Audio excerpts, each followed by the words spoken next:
What's up, Internet? Hey, guys. Oh, I forgot to do the countdown. Whoops.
What's up, guys? Welcome to We Watch the Movie. I'm Mike, and Jay will be here, I promise. He's having audio issues. He came on here sounding like he was underwater being attacked by sharks. So, oh, here he comes now. Let's see if we've got this shit sorted. I wonder if he's got it in my thighs. Big money, no whammies.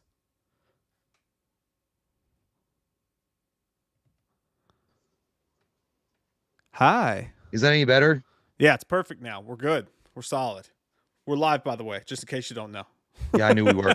Yeah, it was weird. As soon as I got into your Zoom, it was like fucking up and like the Exorcist had pooped all over the mic. And then I backed out, started a new Zoom meeting, and it worked fine. That's weird, man. So yeah, it was fucking.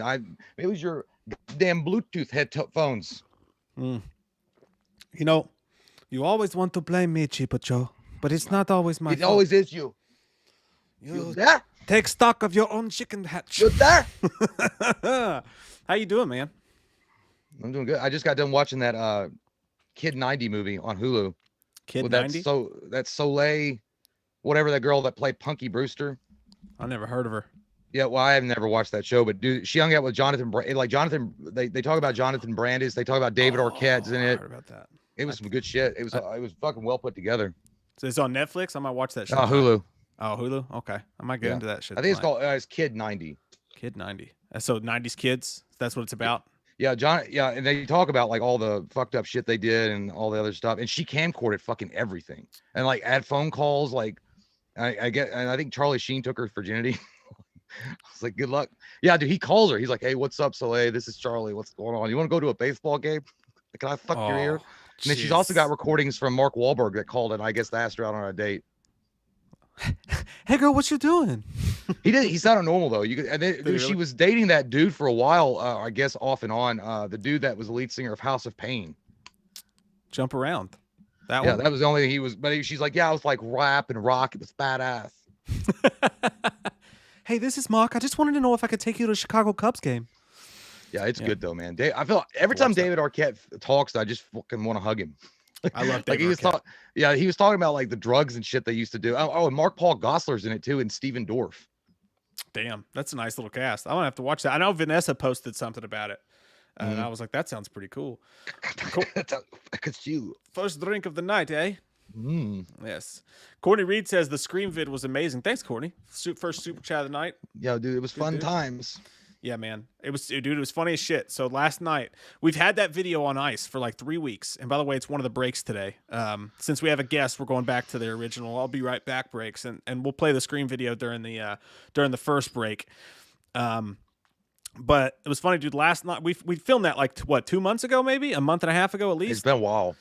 We filmed Redneck Scream. It's been on ice. It's been an idea for like 2 years. And we've tried to do it during Halloween Horror Month. It just got too busy. But anyway, last night, long story short, I've switched computers since then. I had all those files. And dude, I thought I lost the biggest one. I thought I lost the entire file of where you're talking and I'm talking, the whole opener. And last night I was like, we're going to have to fucking film it again. We're going to have to wear the same clothes. We would have to do the Zack Snyder reshoots. Yeah. I thought we're going to have to do the exact. I was so fucking pissed, dude. I was sitting here at like midnight last night, just like banging my head. And then I noticed numbers. And I thought, oh, fuck, we've only filmed twice since then. Maybe in person. Maybe it's on one of the memory cards. So I went through the memory cards, found the fucking missing clips.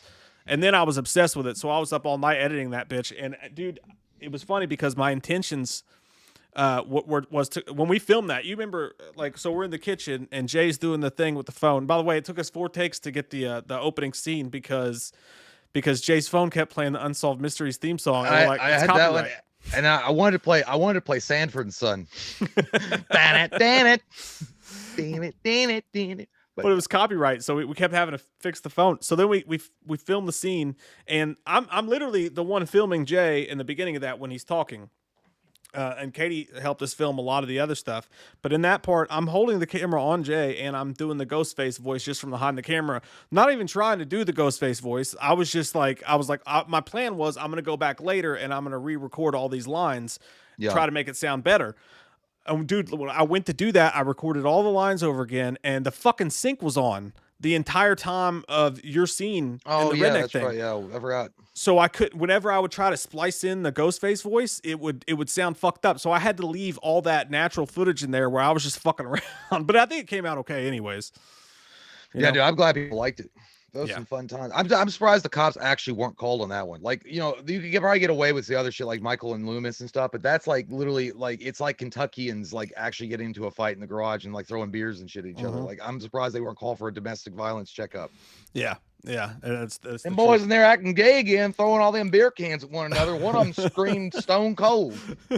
It's stone cold murder. That was fun, dude. And by the way, we got away with using the Stone Cold music. Didn't think we'd do that. I uploaded it to see if they dinged us, and they didn't ding us. So I said, fuck it, let's just leave it on there. It's better with it.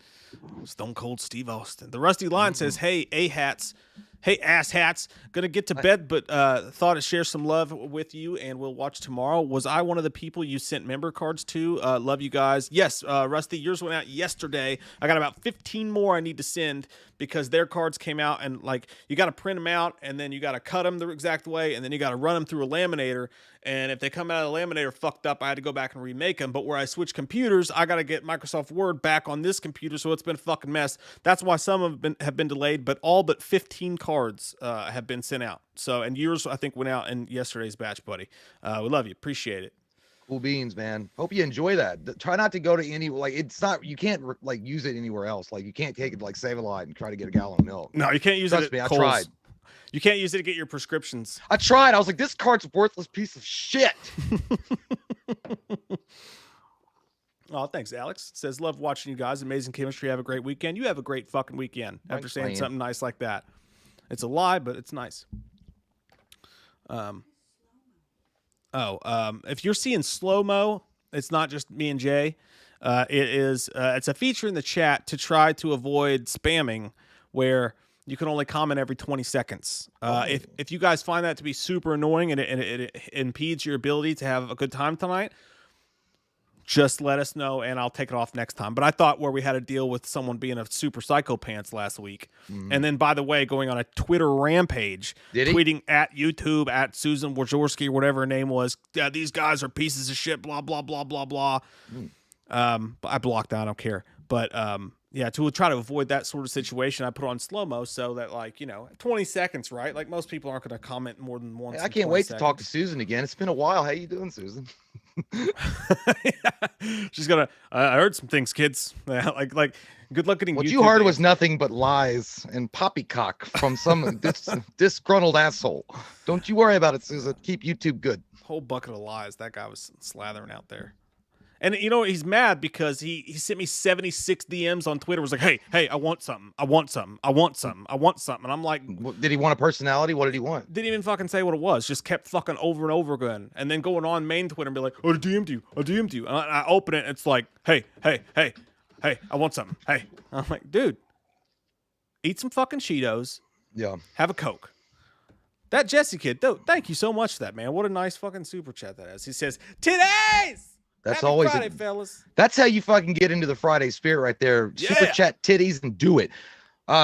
Sam, don't matter says they reported all your vids too. Well, it don't matter. Yeah, I know. It's like we're not. That's not new for us in this pony show. I know We've seen that shit before. I know they did.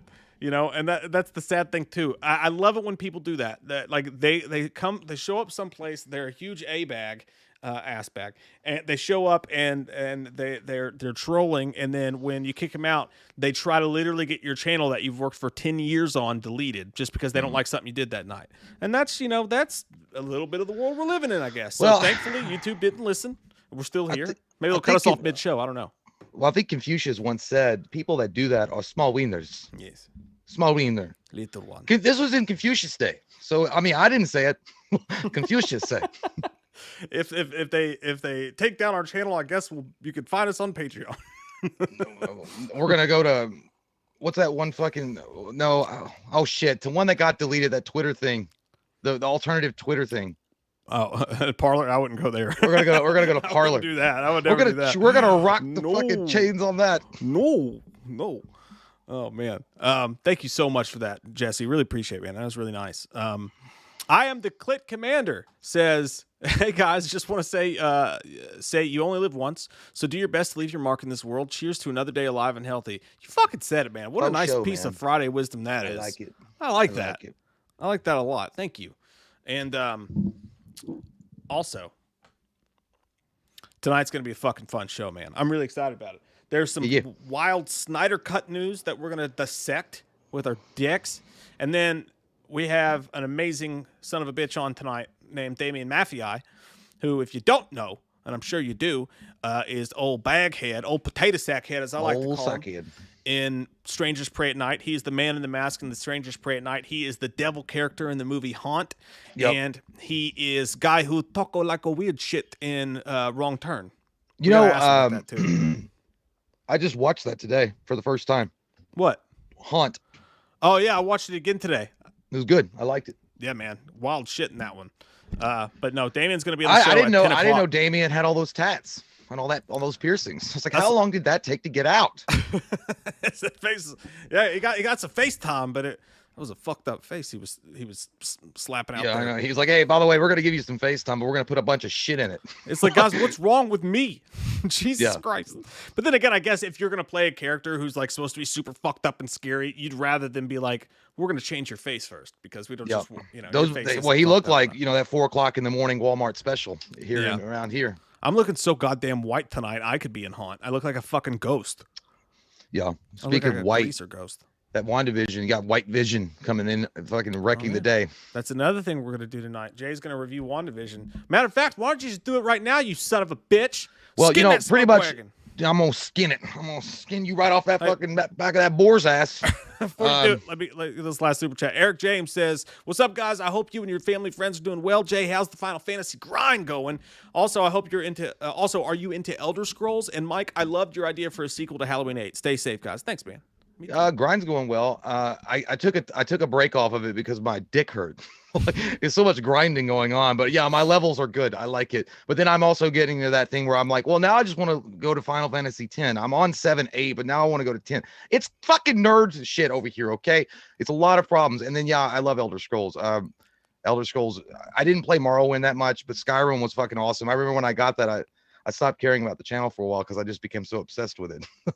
I think Mike was like, dude, ever since you got that game, you just don't care anymore. I was like, I know, it's my life. That shit sucked me in, dude. And that was at the suck zone. And then I'm looking forward to the new Elder Scrolls whenever that comes out. I did hear that Microsoft is going to, I guess they bought Bethesda, so it's going to be exclusive on Xbox, which is big for them. Yeah. I don't know. Elder Scrolls is well, you got Elder Scrolls under Bethesda, you got Fallout is a huge property. I mean, goddamn. And I think that also means that Sony's going to keep their exclusivity rights with Square Enix, because there was a rumor. I thought Final Fantasy VII Remake was going to come to Xbox, and they were like, no, we keep, you don't get Xbox user. Not for you today. But yeah, so WandaVision, man, you got to watch it. That's one thing. You got to watch it. It's some good shit, man. Really well put together, good stuff. I don't want to spoil anything that went on, because some people haven't got a chance to watch it because of work and shits like that. So I will say, one of the main things that you can take from it is that it leaves the door open. And again, this is not really a spoiler, but toward the way that everything culminates at the end of the season, and the way they leave Wanda Maximoff's character, this is not this is probably not going to happen, but there's a big chance, or at least some people were saying, or speculating, that there was a big chance that she might wind up being the villain in Doctor Strange, the Into the Multiverse. WandaVision? Yes, it's a vision quest, Wanda. Scarlet Witch, because and the idea going by even in the comic books, which they do a pretty good job, the parallels of that show with the comic books. Wanda Maximoff goes fucking insane. I mean, she literally loses her marble sex and can't find them anymore. And the way that it ended, she looked spooky as fuck. It was spooktacular. And then, by the way, but I will say, they've already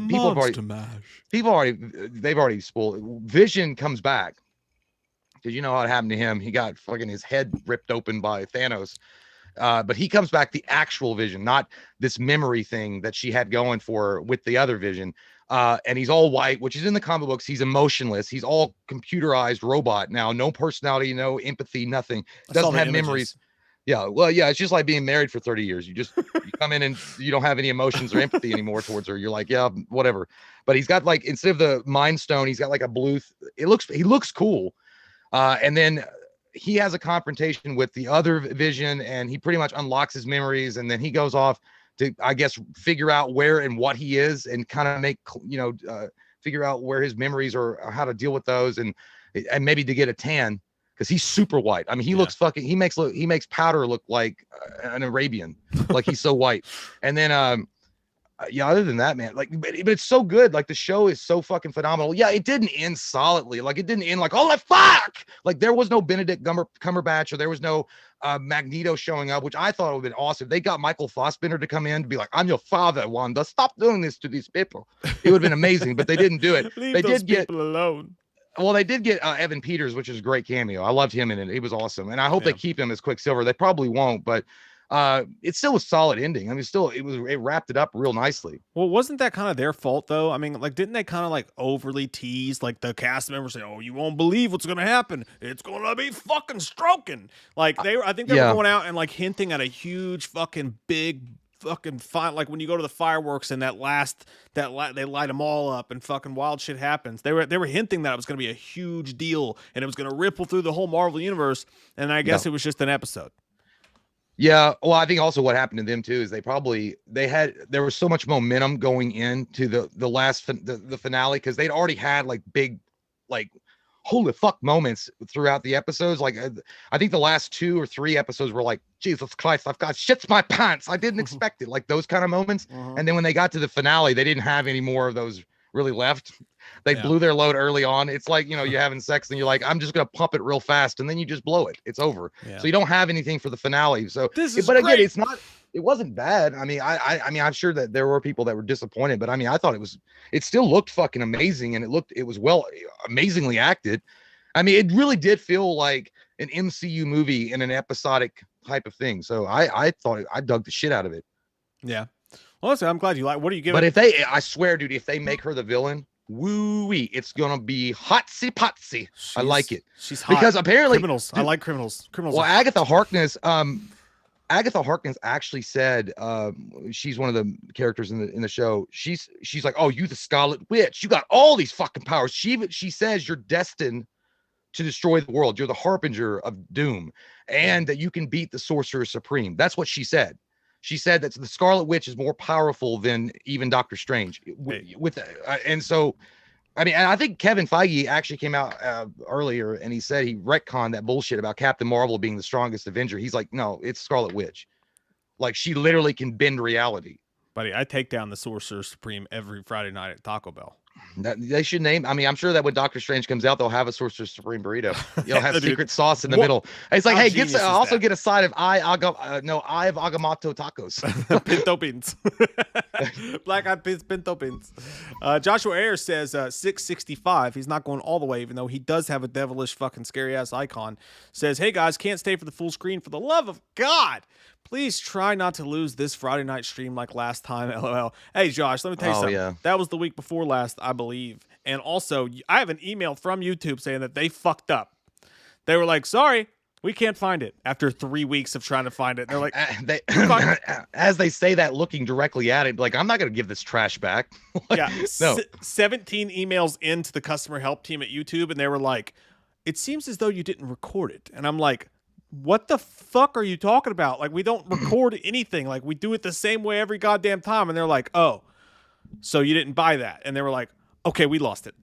We don't know what happened. Yeah. And I was like, oh, okay, well, thank you. It's gone into the ether, but it was a fun time to record. We're glad that everybody got to show up and watch it with us. So yeah. That was fun. Yeah. Or be a part of it. Yeah. But yeah, man, like it's a great show. And if you get a chance to check it out, if you've waited, I think Mike was saying he was waiting for all of them to get put together. It's time to do it. It's time to do it Lars, because now you got 9 episodes. And they're, by the way, we'll say real quick at the finale, there's two extra bonus scenes in the mid.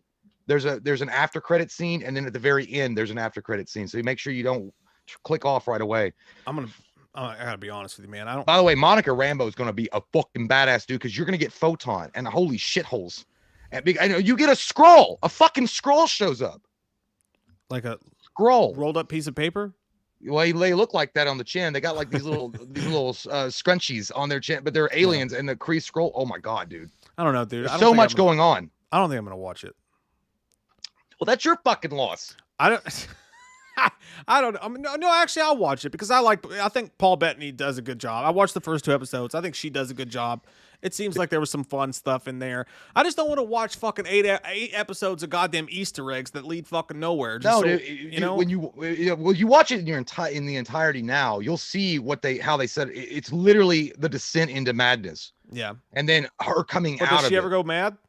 Yeah. Fuck yeah. I mean, she's already pretty much crazy at the very beginning. Once you get once you start understanding the little subtle things they were doing in it, you're like, oh shit, she's fucking crazy as hell. Yeah. And like, they're trying to convince her, like, hey, because I swear to you, I thought at some point they were going to bring in Anthony Mackie as the Falcon, or bring in somebody else from the Avengers to get her out of this bubble that she created, and they never did. But still, so she, and I know a lot of people still crazy when it ends.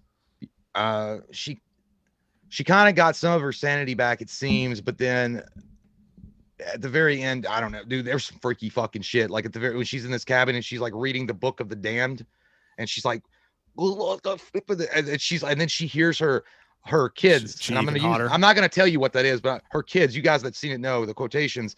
They're like, "Mommy, help us!" And she goes, "Oh!" And their eyes are all fucking red. I'm like, "Oh shit!" Oh.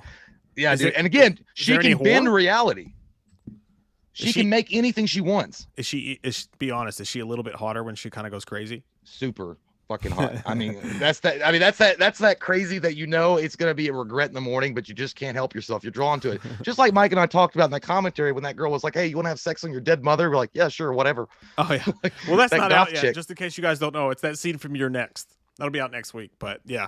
No, like the scene in Your Next when she's like, "Let's have sex on top of your dead mother," and he's like, "No." And we're like, well, I'll tell you what, there wasn't as many problems as them putting this show together as there was with that the Joss Whedon fucking fiasco with Justice League. Mike sent me that article that we were covering tonight. Yeah. God damn, dude. Like, I knew Joss Whedon was a piece of shit, but he is like, when Joker has those big floats at the 89 Batman, he's that big fat ass narcissistic ego float just squirting out green smoke farts on everybody below him. And again, it's one guy. I mean, it's one dude saying it, because we don't know. I mean, because there's not like But everything, after, the revelation and all these other people coming out and saying that Whedon's an asshole, now you're like, well, things are kind of starting to stack up here, sir. Yeah. Well, okay, and that's kind of the next bit of news. Eric James, by the way, said, you know who can get it? Kate Dennings, aka Darcy. I would literally set my car on fire if it meant she would say hi to me. P.S. White Vision can get it too. Is Darcy the chick from Step Brothers? Yeah, the one that was like, I want you inside me. Yeah, that is it about her? I don't know. What She's is nuts. it about? Like, she's not like, I don't know. I get it though. I completely get it. That's she's there's something about Darcy. I get it. No, man. I don't think. No, wait a minute. No, I'm sorry. Did he say Darcy? If you're talking about Darcy, that's the chick from Thor. He said Kat Dennings, aka Darcy. No, he's talking about. No, he's not talking about not the chick from Step Brothers. He's talking about the chick that was in remember the first Thor movie that was best friends with Natalie Portman? No, I'm talking about Agatha Harkness. That chick is solid snake. I like it. It's weird. I don't understand it. And when she gets evil, like more evil as the show progresses, and she gets that into that BDSM shit. Okay, well, fine. I'll watch it. Because, honey, leave me alone. I'm watching a show tonight. I'll watch it. Yeah, I don't know. It's just a weird thing. Eric James. Oh, he's already read that comment. Sorry. And then I saw Jamie said, "Can you guys do some lines?" Just do some lines, basically. No, he said, "Can you guys do some lines of Rob Zombie's The Munsters?" Let us go further with that because I've never seen any of the actual Munsters. But I feel like once we do, that would be a pretty funny fucking video, dude. If we reenacted Rob Zombie's The Munsters. Yeah, I saw. Yeah, somebody tagged us on Facebook, and I guess somebody edited together Rob Zombie and Herman Munster and all that stuff. I bet that's fucking nuts. Kool-Aid Unleashed says, again, great name, dude. Says, I have social anxiety, so I'm usually alone on Friday, but I'm glad that now I can hang out with you guys. Also, can Jay say shit? Zooms in on face. That's stone cold. Who was it for? It's for Kool-Aid Unleashed. He wants to zoom in that stone cold from the Scream video today. That's stone cold. I mean, it's not the best. I do in that moment. We were, we had drank quite a bit, so it came out more authentic because I actually felt like I was getting ready to go to the NASCAR races as drunk as I was. Dude, it was funny because like I didn't think when we were filming that, I'm thinking to myself, okay, we're not going to be able to use the Stone Cold music here because it's going to get copywritten. So I was like, what we'll do is when I do that, we have to somehow just like make people get it. Not that most people would get it too, but we just thought it would be a fun idea to have it go like, fourth person or whatever. Yeah. So we're like, let's zoom in on Jay's face and then have him be, that's stone cold. And that joke probably would have played even better had we not had the music, but I think it was a good trade-off to be able to actually include the music, I was watching it, and I hate watching myself, but I was watching it, dude, and one of the things I think we missed, I should have done it, but I was afraid I'd actually break my tooth out. When I ran to the garage door when we were like had it cracked open, so what if I tried to roll through it and cracked my face and bounced off of it and then tried again, like hit it hard and bounce off. It was like God damn. and then there was so many reshoots in that stuff. Like all the stuff that we were doing, I put like a 10-minute long video on Patreon of just a running shot of us trying to get the beer thing right because Jay had to throw the beers at me and I had to catch them. And doing the stone cold thing, we're going to have to talk to Mike White about this because Mike White apparently fucking like, I don't know how Stone Cold actually does it. Do they throw it to him with the lids a little bit click? I think that they're cracked a little bit. They must be cracked a little bit because when he catches them, he just slaps them together and goes. But Jay was throwing Michelob Ultras at me for a good goddamn 45 minutes, and I was catching them sons of bitches, and I was cracking them as hard as you can crack them, and they would not bust open. And it was a whole fucking ordeal. That's on the Patreon, by the way. But no Michelob Ultras were hurt in the process of making this video. We drank all of them. Trust me. Well, there were 4 that were dented up as fuck, and I went to pick we couldn't get those. And they were like, they'd splurted out. It's like that point in the video where they was splurting out, and I think it hit Katie, who was filming that for us, and she was like yelling at you, and you're like, "It's not my fucking fault, Katie." Yeah, dude, I thought she was blaming me. I was like, I didn't do it. Katie actually played Ghostface for two in the window scene when he pops up in the window scene, and then when he pops up at the door. I was filming those scenes, so Katie had to go outside and do that whole thing. I really had hoped. I was like, man, you know, it would really suck. Oh, it didn't suck. I'm just saying, like, I wish that we'd been the first ones to have a girl fucking Ghostface, because we'd be so goddamn progressive. Yeah, maybe it'd been like, it'd been mind blowing. Well, Yeah. if she'd been Ghostface the entire time, and then it was revealed that it's a man or it's a girl, they'd be like, oh fuck. Like, people would be like, I cannot believe it. Oh man, Edward Santiago says, "Wait! Rob Zombie's making a Monsters movie. Y'all playing with my emotions. It's a rumor. We put up a whole video on it, Eduardo. If you want to check it out with the whole story in there." Rambling Movie Take says, "I get to see Zack Snyder's Justice League tomorrow. Excited." What? I didn't tell you this, Jay, but word on the street in my email box is they're trying to get it to us this weekend as well, my friend. So if that's the case, then when you and I film Monday night, we're going to be filming our Zack Snyder's Justice League. Well, I'm gonna watch it all in one setting, and maybe we can get a little nice package deal going there. We can bring Zack Snyder over here and talk to us about it. I'd like that a lot, GM. But okay, so we got about 15 minutes before the break, before we get Damian on. So let's do the other news story, and then we'll have Damian on the final last bit. We can just shoot the poopy. This article that Jay, he already brought it up a little bit. This article came out where Cyborg Ray Fisher actually finally, like, and then the dude who did the article, the woman who did the article, like, forced him into it. They're like, no, seriously, what actually fucking happened? Yeah. Spill the beans, Jim. It was good. It was a good article. Yeah, but you go and read it for yourself, because it's way too long to really dive through. Let me pull it up here anyways. But yeah, like, I read it, dude, and the first thing I did, I was like, I can't fucking believe it. I was like, can you believe how much of an asshole he is? Like, that's the first, like, that's when you know it's written really well, and that interview was on point. It's crazy, dude. So they said the first thing he said was, so when did you hear Josh was going to do his version and significantly change things? And Ray Fisher said, let me tell you, they wouldn't even let me read the script until I agreed to meet with Josh. I was supposed to go to LA, and this is how things were getting, I knew things were getting bad. They flew me out to LA. This was around the time of Wonder Woman.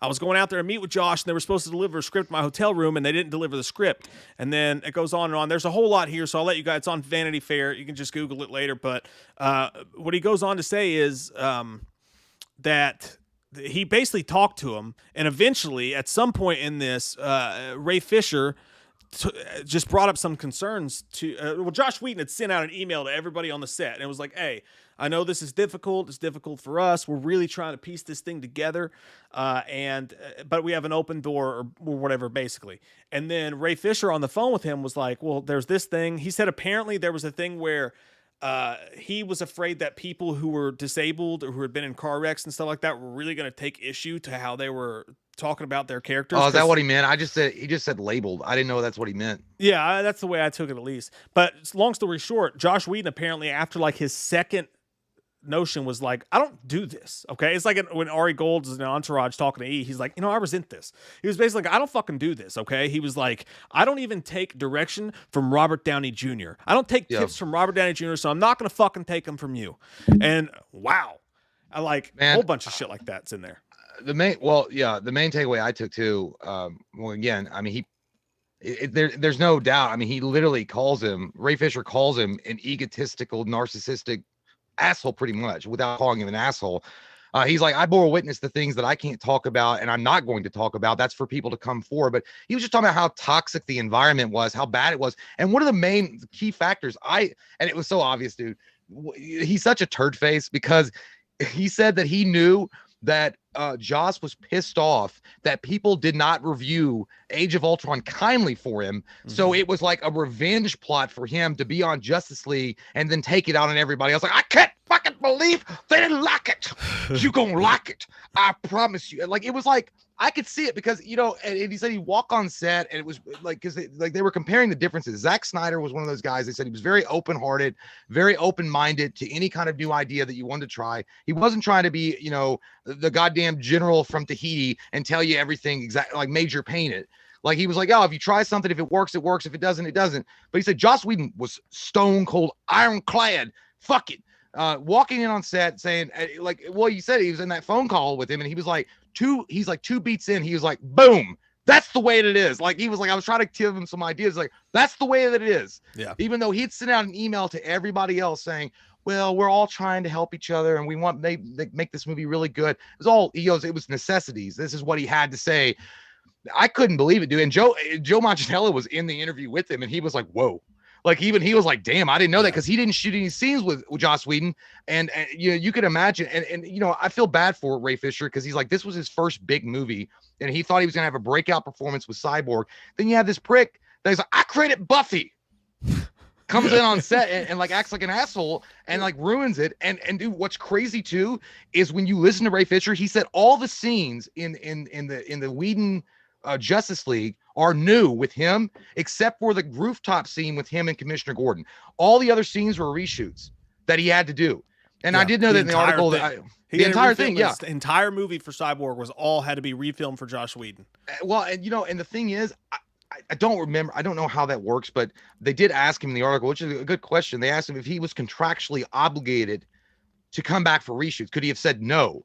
And he's like, well, no. I mean, like, he's like, they have, like, I guess, because I'm not an actor, we don't know, but I guess there's like a work schedule, and it's in your contract that there is, you know, you either have to do reshoots, and if they're not going to do reshoots, then they fill it up with something else. So they're not going to just have you sit around and pay you these millions of dollars and not have you do something. Right. And then not only that, but I mean, Joss Whedon didn't even have a handle on the film. He said he was so obsessed with the Avengers while he was doing this movie, basically, that which this is being stretched a little bit. And let me comment on this really quick too. And I'm not trying to shit on you, man. I don't agree with the labeling that's going on there. But DS616 says, short version, Fisher's a raging SJW. Don't spin this pathetic nonsense into thinking Whedon did anything wrong in that set encounter. That's kind of a problem both ways, DS, because I understand what you're saying, because we kind of said at the beginning, it's like, okay, Ray Fisher, like, this is your first movie you've worked on. You keep saying there's a problem. If there's a problem, say what the fuck the problem is. Quit hinting and stuff. They went and did a whole investigation for you, and now it kind of seems like you're being this or that.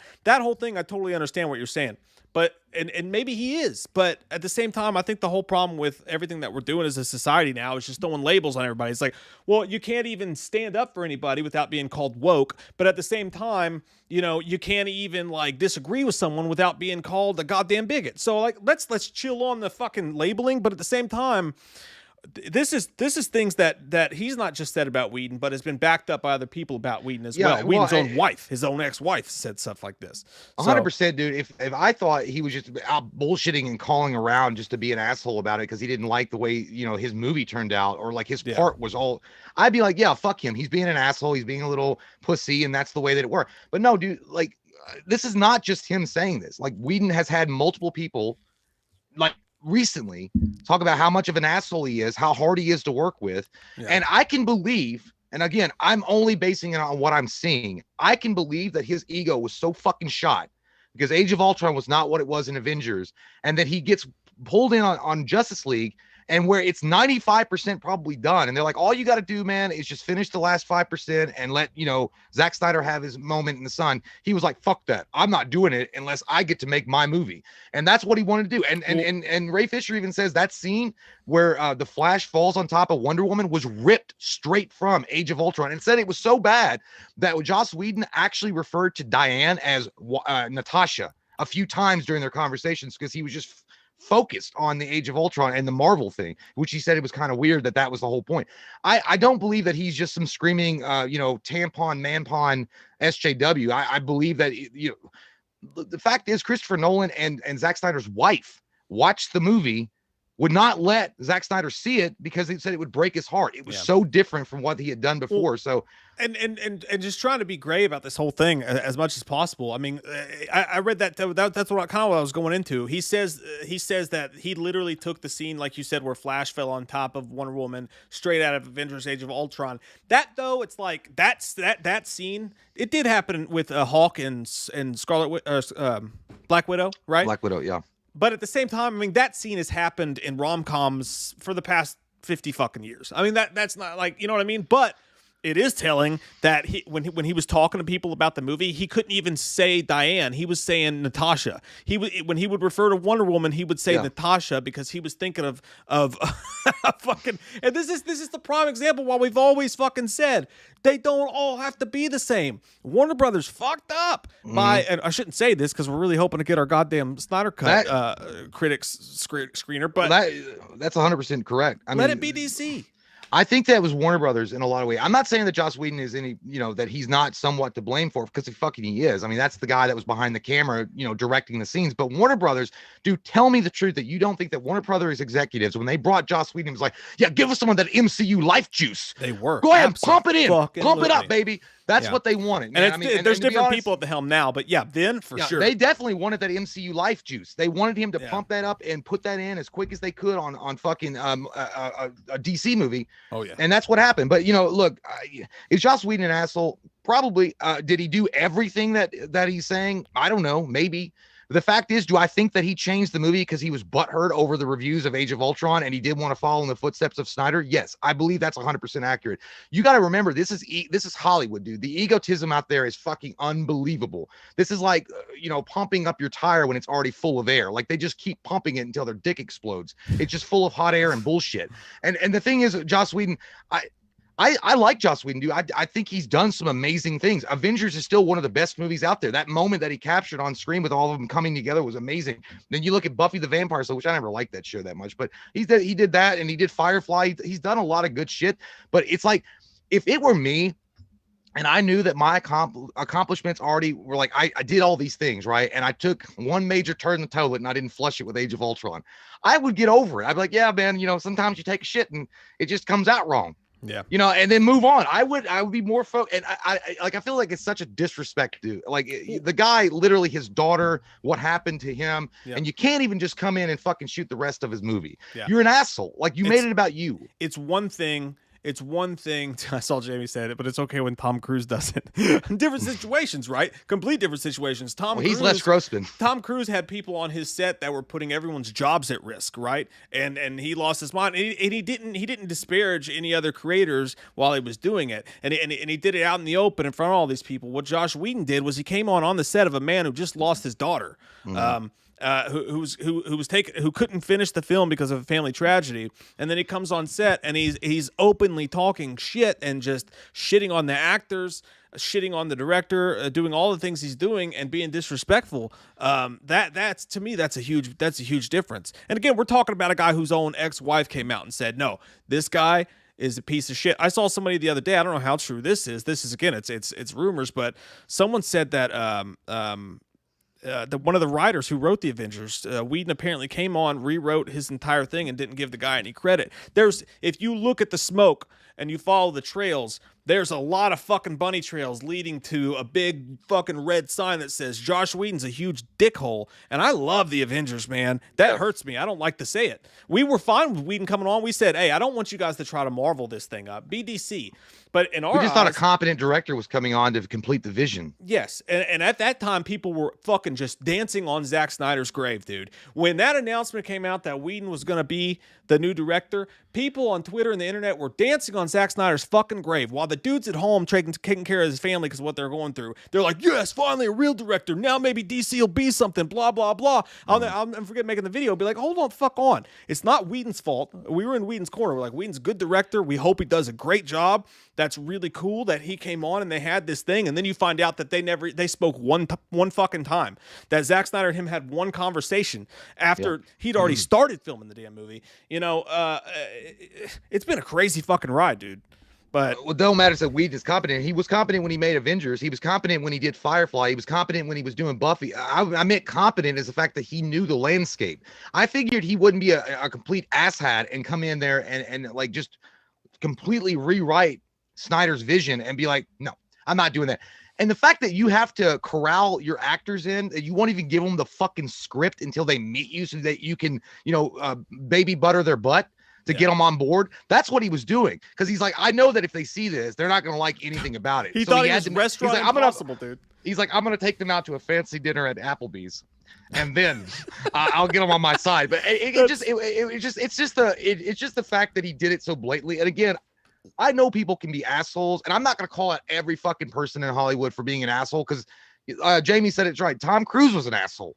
It's not that. It's the fact that what's so mind-numbingly like idiotic is the fact that he walks into a situation knowing that a director of a movie that he suffered a really bad tragedy, his movie is almost done, and you take a shit right on it. Like, you take a dump and then piss on his actor's face because you're mad at what the Hollywood Reporter said about your Age of Ultron movie. Yeah. God damn. I mean, at least fucking get off your period before you make a movie, because if you're going to be like this, nobody wants to work with you. And by the way, Joss Whedon is at this point, he's fucking got himself in some deep shit. Because like I'm not saying that Marvel won't hire him back. He's done with Warner Brothers, because Warner Brothers will be fucking stupid if they hire him back for anything. There's people coming out left and right with stories about if you look at the stories about the actresses on the set of Buffy and stuff, and how he treated them and the pregnant ones and stuff. Yeah, it's coming. I mean, I hate to say it, buddy, but it sounds like the dude's a bag A graded donkey. And again, poo. I've worked for really shitty bosses before too. I mean, I wouldn't call them out for every goddamn thing they do. That I mean, because you gotta go thick skin. I mean, if you work in Hollywood, especially if you're on YouTube, you gotta have thick skin. People are gonna say things you don't like, and you're gonna hear things you don't want to hear.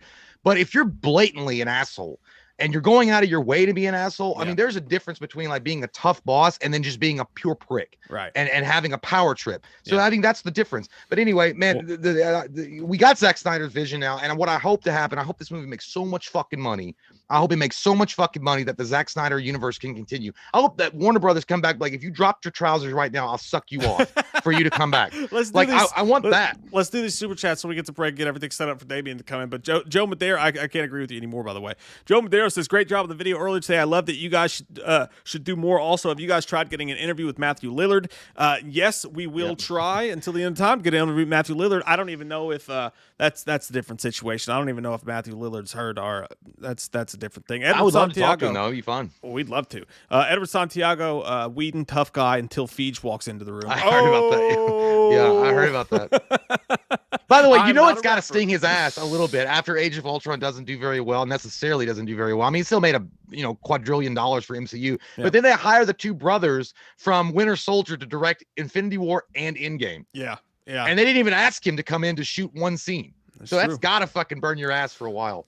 Shape in the Shadows. Thanks so much for that, man. I really appreciate it. It says, sup, Mike and Jay, the Wham fam. I heard they might remake an American Werewolf in London. What are your thoughts on that? Also, can Nikki get a shout out from Dr. Chalice? I'm starting to think she has a thing for Chalice. Well, let me tell you something. Who doesn't, my friend? Who doesn't? Now, Nikki, you need to be good to your man Shape in the Shadows, all right? Things go by the wayside. You can find me down at the Winn-Dixie bar. That's where they've got a lion head. You know it's a Winn-Dixie bar because it's an ex-grocery store. It sounds like a cop hangout. That sounds like one of those cop hangouts. Now, Dr. Chalice will be there having a couple Boilermakers if I'm not on call. Because as you know, I'm a doctor. Or as long as Linda's not on the fritz. All right? You take it easy, Linda. And Shape in the Shadows, butt pat for you too, my friend. I go both ways. What? I didn't say that out loud.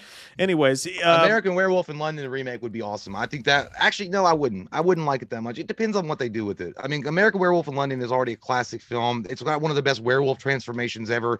Those two guys, like, the chemistry they got with those two dudes, I don't know. I mean, and plus, I don't want it to be... I'm not saying that there aren't some movies that are needed to have it, like they need a reboot, or they need, maybe they were made with a low budget, or they just weren't, really, like, the vision wasn't all the way completed. But American Werewolf in London is already pretty fucking solid movie, man. It's already well done. Yeah. I mean, I'm not saying you couldn't cast those guys again and get some good actors and shit to do that. But what the problem is, you'd have to have the director that would understand that you cannot have special effects for the werewolf transformation. I say keep doing what the fuck they're doing and just make sequels to it. You know what I mean? And if it sucks, it's another shitty sequel. Why remake it? Just give it a different... American Werewolf in fucking Texas, man. Nobody got to wear masks. Not even why? I'm actually surprised there's not been another American Werewolf movie in a while. Like, I figured there'd be at least another one by now. Slap a werewolf in a fucking city in there, man. That's all you fucking need. But all right, guys, we're gonna go to break so we get shit set up. When we come back, we'll have Damian Maffia on the show, and it's gonna be fun in the tits. Fuck yeah. Woo! We're both gonna take a break at the same time. Enjoy. This is our Scream skit that we've been talking about all night. If I can find it. Here we go. And here we go.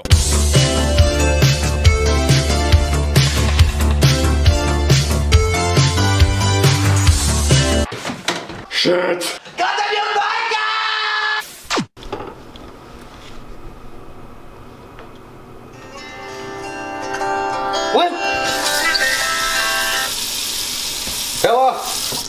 Hello, Bobby. Who the hell is this? This is my parole officer. Who the fuck put an LA in here? Shit. What now? What are you doing? I'm currently cleaning my dishes out. What are you doing except calling me in the middle of the goddamn night? Well, I want to know Yep. who your favorite NASCAR driver is. Well, now, I don't know why you going to ask me that kind of shit. Because there's so many of you. You going to go back in the day, well, now you're going to have to talk to Dale Earnhardt and see how he doing. But he's not doing too well, I imagine. Then you're going to have to talk about legacy. You're going to have to talk about Dale Earnhardt Jr. All right? But then again, you is going to have to mention Jeff Gordon, that son of a bitch. He wins all the fucking time. Jesus Christ. I think he put a curse on the other NASCAR drivers. Now, that Danica Patrick, she got a nice big old ass. But as far as her being any kind of certified NASCAR elite, give me a break now. What's your problem with women drivers? Ain't nothing wrong with them. I think every woman should drive that man to the goddamn store for more liquor. Who the fuck is putting the macaroni and cheese in my good goddamn bowls? The motherfucker costs 15 cents at the flea market. Piece of shits. You like macaroni and cheese, huh? Yeah, why? Who the fuck American doesn't like macaroni and cheese? What the hell is that? Alright, well, that's still working. What's your favorite brand? I mean, I guess you're going to have to go with Kraft. Who the fuck is this? God, if you know my name, Bobby, who the fuck is this? Like I said, you ain't my parole officer. This Joe? I'm a friend. Friend of who? Friend of you, Bobby. If you want to survive the night. Well, I mean, obviously I do, but, yeah, you getting all frisky on the phone. I'm just going to hang up the goddamn phone, because if you're going to threaten my life, then you're going to have to see my other fucking lawyer that's not my parole officer. He's not really my lawyer, but you know how things work in a small town. Anyway, my point being, I'm going to get off this fucking phone call with you, okay? You hang up on me and I'll gut you like a fish. What kind of fish? You talking about bluegill? You talking about bass? You talking about, what you talking about now?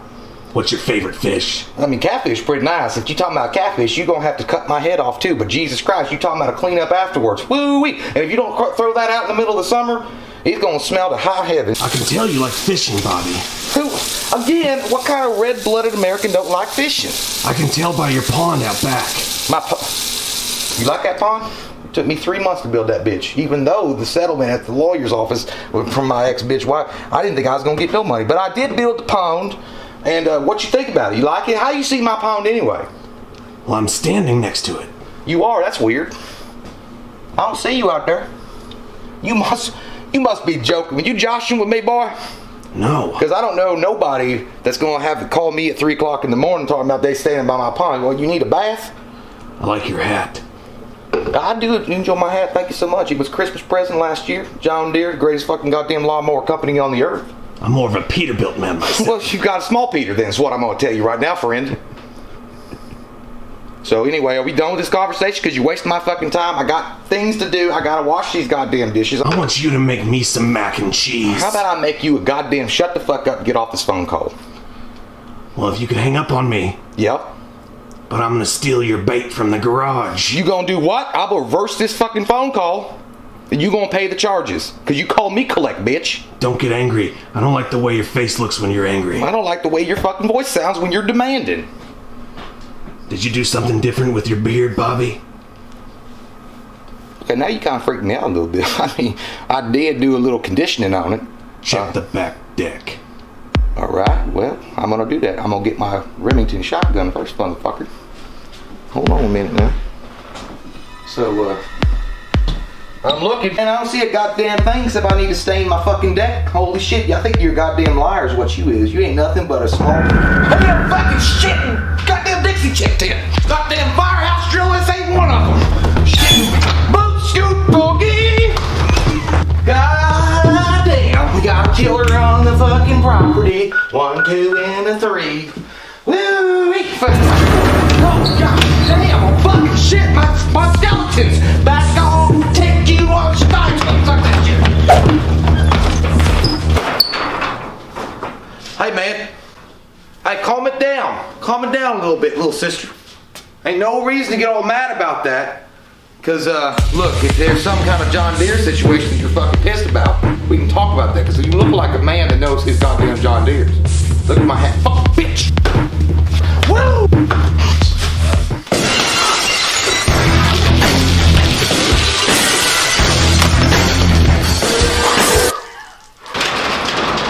Shit. That's stone cold.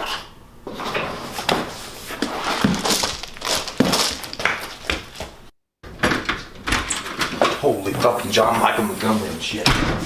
Woo!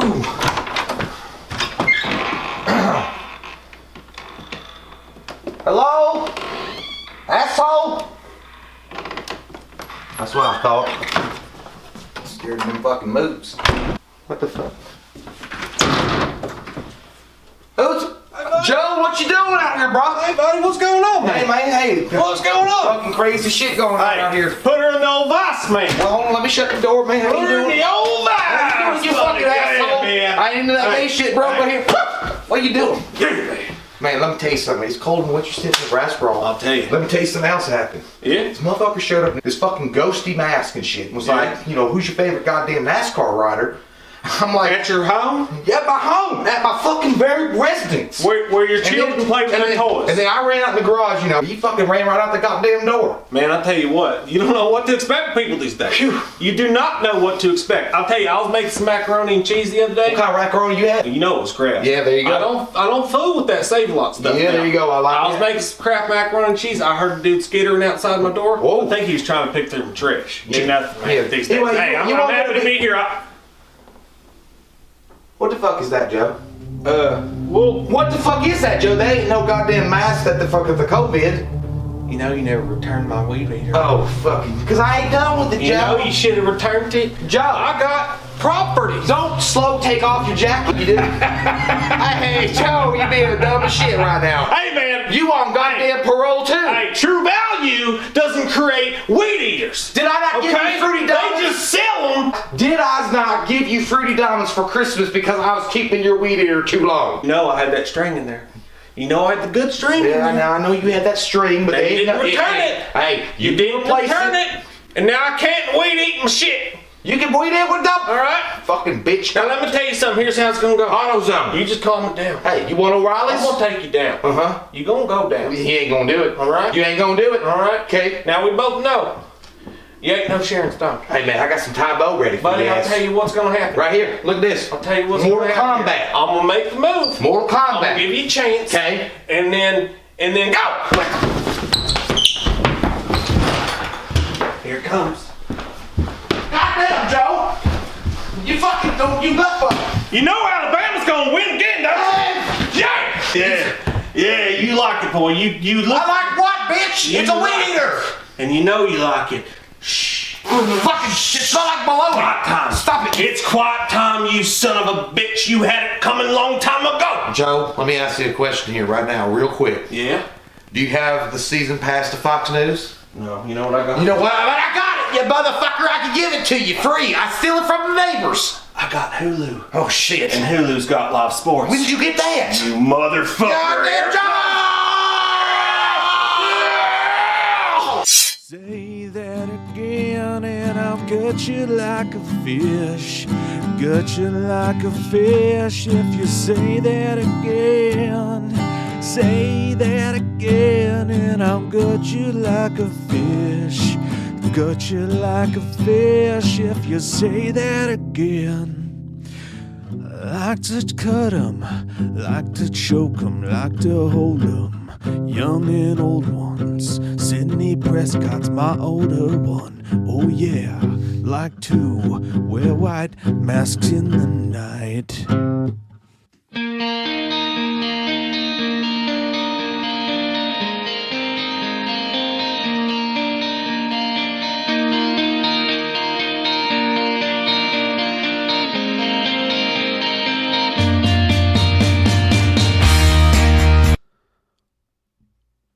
Whoa.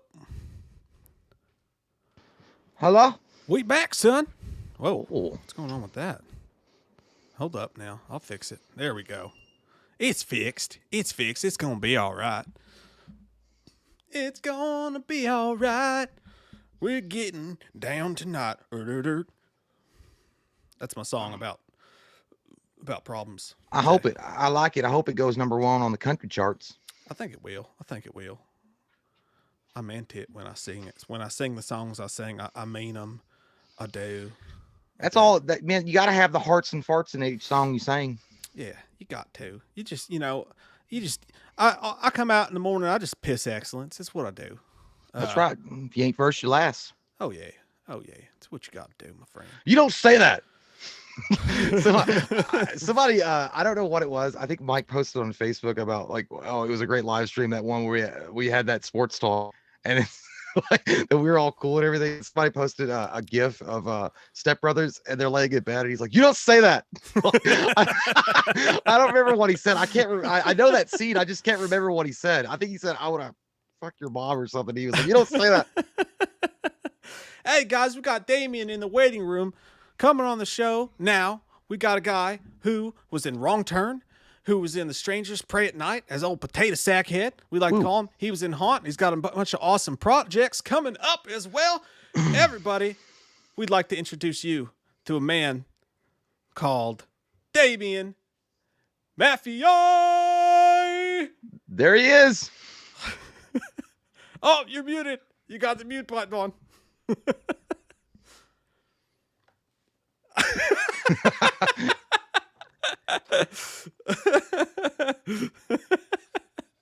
Stupid asshole. I can't believe it. That technology will get you, but hey, the mute button's gone. We could probably hear you now. Hi. Hey. There he is. How are you? Great, buddy. You controlled the mute button. You control it.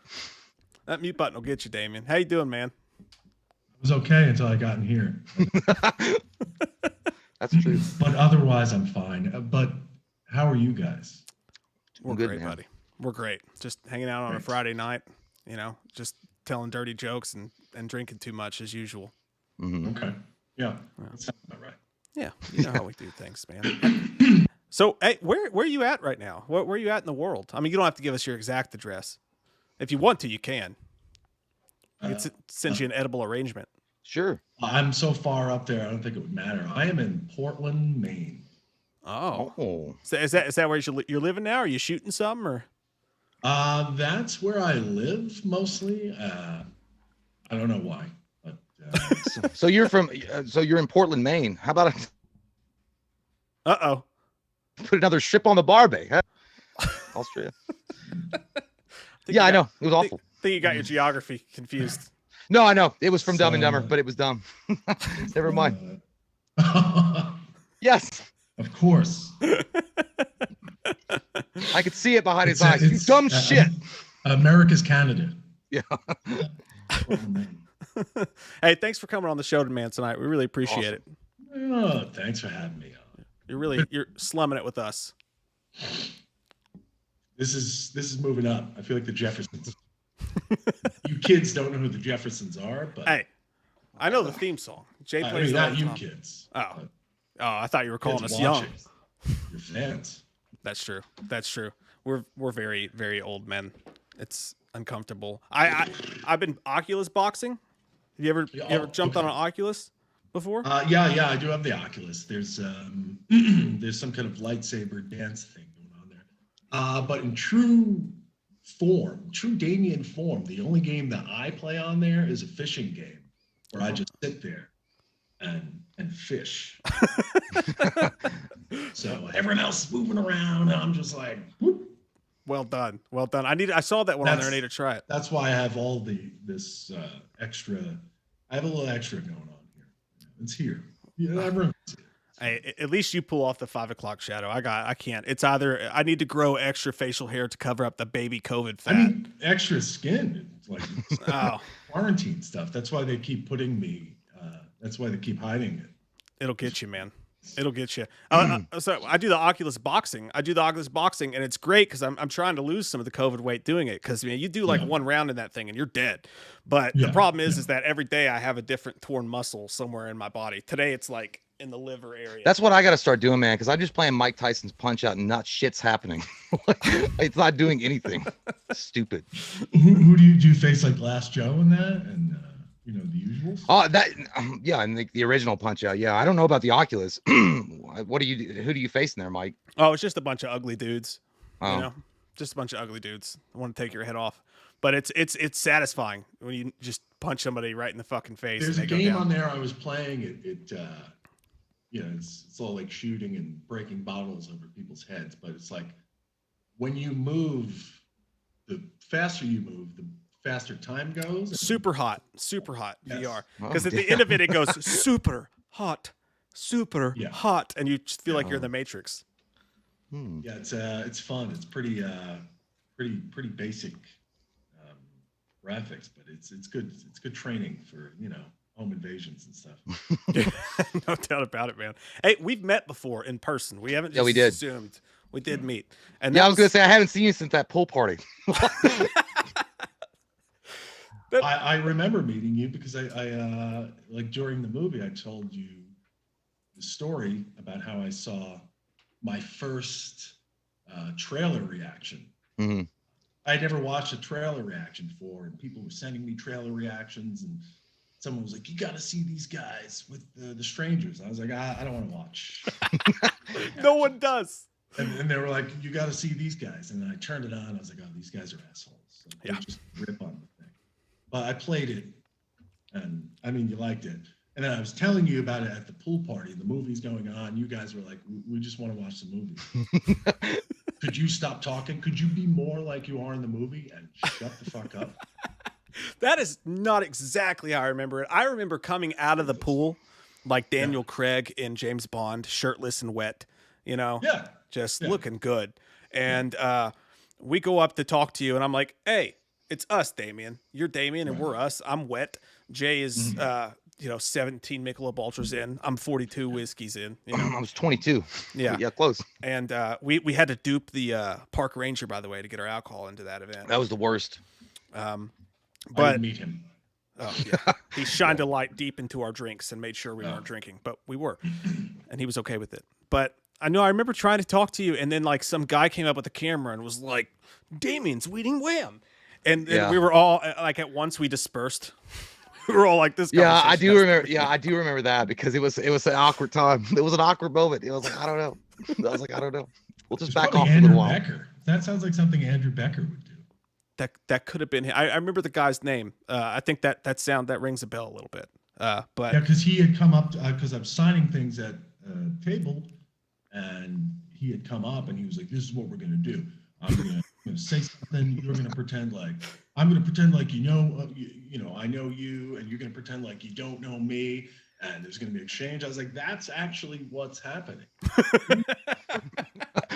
it's literally what we're living through That right now." is the actual scenario. So just, let's go."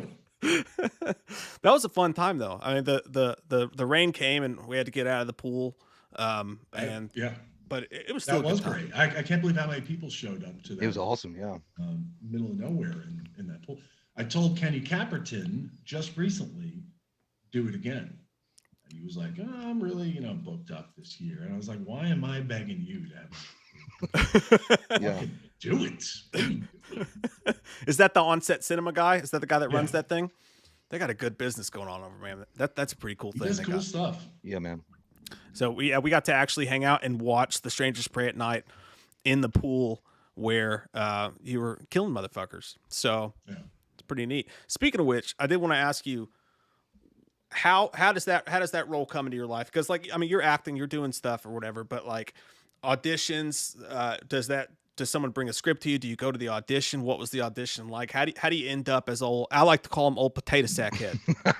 Actually, I wasn't doing anything. I'd actually, we were in New York, and I'd been doing theater, but like that, it's like slowed down. And I had kids, and it was like a good theater there that just off Broadway, which was not paying as much, and was trying to get some movie things going, and it was miserable. So I was like, fuck this. I'm not doing this anymore. I hate all this shit. So we were like, well, let's leave New York. And my wife was like, "You want to go to Maine?" I was like, no, never. I don't like lobster. Fucking lobster. That's it's cold. That's America. We did anyway. And so, I came here to stop, adopt a dog, which I did. And we had the kids, and I was going to do that thing. And then a few months into that, and this producer who I worked with a bunch of times, John Wagner, who had just done Bone Tomahawk. It's a great movie. Awesome, good stuff. Starry Eyes and Bone Tomahawk. So he was really was doing some good stuff, and he said, "Hey, we're doing the Stranger sequel." I said, "Oh, really?" In almost like 10 years. It's good to know that you're doing that. And he said, "You know, what do you think about playing this villain guy?" And I said, the bag, right?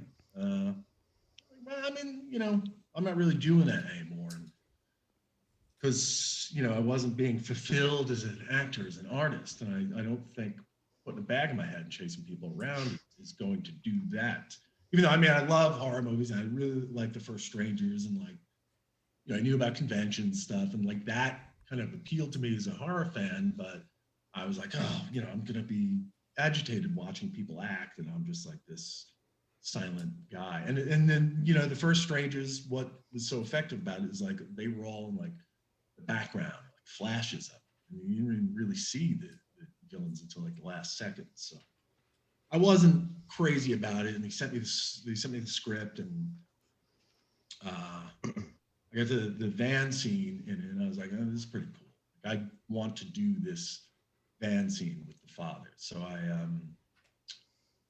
I met with Johannes Roberts on Skype, and he made me take my shirt off, and then he asked me if it was weird. Oh. I said, yeah. I was like, is this, but he was just looking to see if I'm, yeah, it was he wanted to make sure I was schlubby enough. I was like, I assure you I'm schlubby enough. So, I was like, I haven't been doing anything. He probably didn't want me to tell that story. Oh well. You delete this? You edit this? No. It's kind of live, but you know, whatever. He'll probably get he's deleted not anyway. watching it. We just directed Resident Evil. He's not watching. Yeah.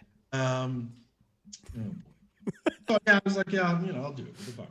So I went and did it. It was fun. It was a lot of fun. It's more fun than I thought I should be having. You know, we used to do these Friday the 13th, you know, the camcorder movies in high school. We thought those were fun. They were the worst things ever. But it was like not much had changed. Just the money. There was a little more money, and the food was better, and they had lights and stuff. Yeah. That. And then, you know, other things came along. So, I mean, is it weird for you? Like, you know, it's like when you go onto a set like that and you're going to be playing a killer like old Baghead, like Mike says, but you're going to play a killer and you're working with these other actors. And then you're like, hey, by the way, I'm going to stab you in the face with this pitchfork. I'll meet you over at the craft table later on for some cheese whiz. Don't worry about it. But is it weird for you? Like, is it like, cause you're not like, you know, like you said, you're not used to doing this kind of stuff. Is that kind of like how to get into that? Is that kind of strange? Well, you know, actors, you know, some of them, you know, they have, everyone has their like way of doing things. And yeah. Strangers, a couple of the actors didn't want to interact with the villains because they wanted to keep them strange or, you know, mysterious. So, and I was like, you know, fuck you, I didn't talk to you. So, I mean, there was a few that we didn't, you know, I didn't talk to, but some, you know, like Lewis, who I, you know, dunked in the pool. Him and I, you know, we got along famously. You know, we went out on bro dates and such. So, and I think that kind of really helped with that pool stuff because I don't know, we were just like used to each other and like trusting. Mm-hmm. But like Martin, you know, the father, that was the first time I spoke to him was in the van. Oh shit! Stabbing that mother. Wanted to, you know, keep that thing away. So, you know, I just if I'm doing something like that or something like Haunt, you know, I'll let them come to me if they want to come to me. Maybe it helps them a little better to get to know me. Like Katie Stevens, Harper in Haunt. I think she originally intended to keep her distance, but she instead did the opposite. She was like, I think, you know, getting to know you, it's gonna freak me out less. Well, I mean, you answered one of the other questions I had though. That was like, I didn't know if the director actually, you know, had come up to you and said, do you want to stay separate, or we want you to stay separate from, you know, these other actors to make it more intimidating when you have a scene with them, or more scary. I mean, it wasn't Johannes on The Strangers, but yeah, someone told us that, you know, they don't want to get to know you. You're such a great guy, Dave. You're so personable. Man, just everyone loves you. They don't want to fall in love. You know, Right. fall in love, so don't dare make them fall in love. I feel like that's a thing though. Like, I'm just like, you know, they can go fuck their own mothers. Get it? I think someone said that once, and like, and not to shit on any actors or anything, because you know I couldn't act my way out of a paper bag, but you know I think someone said that once. They were like, "Well, what I did on set was I purposely want to stay away from the bad guy because I really wanted him to be scary." And I feel like everyone's seen that interview at a time or another, and then they're like, "I'm gonna do that shit because that sounds pretty legit," you know? Right. Yeah. Well, I'm like, look, I'm gonna be fucking scary, right? You can, you know, don't go out of your way. You know, like I you know, for years I did theater. You know, really, genre theater isn't really a thing, but you know, with theater you don't have that luxury. You got to rehearse every day. You know, eventually you're going through the whole play every night. You don't have the luxury of you know, not experiencing things like that. Like you can't stay away from the other actors. You don't, And it's live too. I mean, it's got to be another thing. yeah, too. you know, so I mean that kind of stuff. But I mean, as long as you know what you're attempting doesn't affect me or anyone else, I don't care what you do. Yeah. Hey, fuck it, do your thing.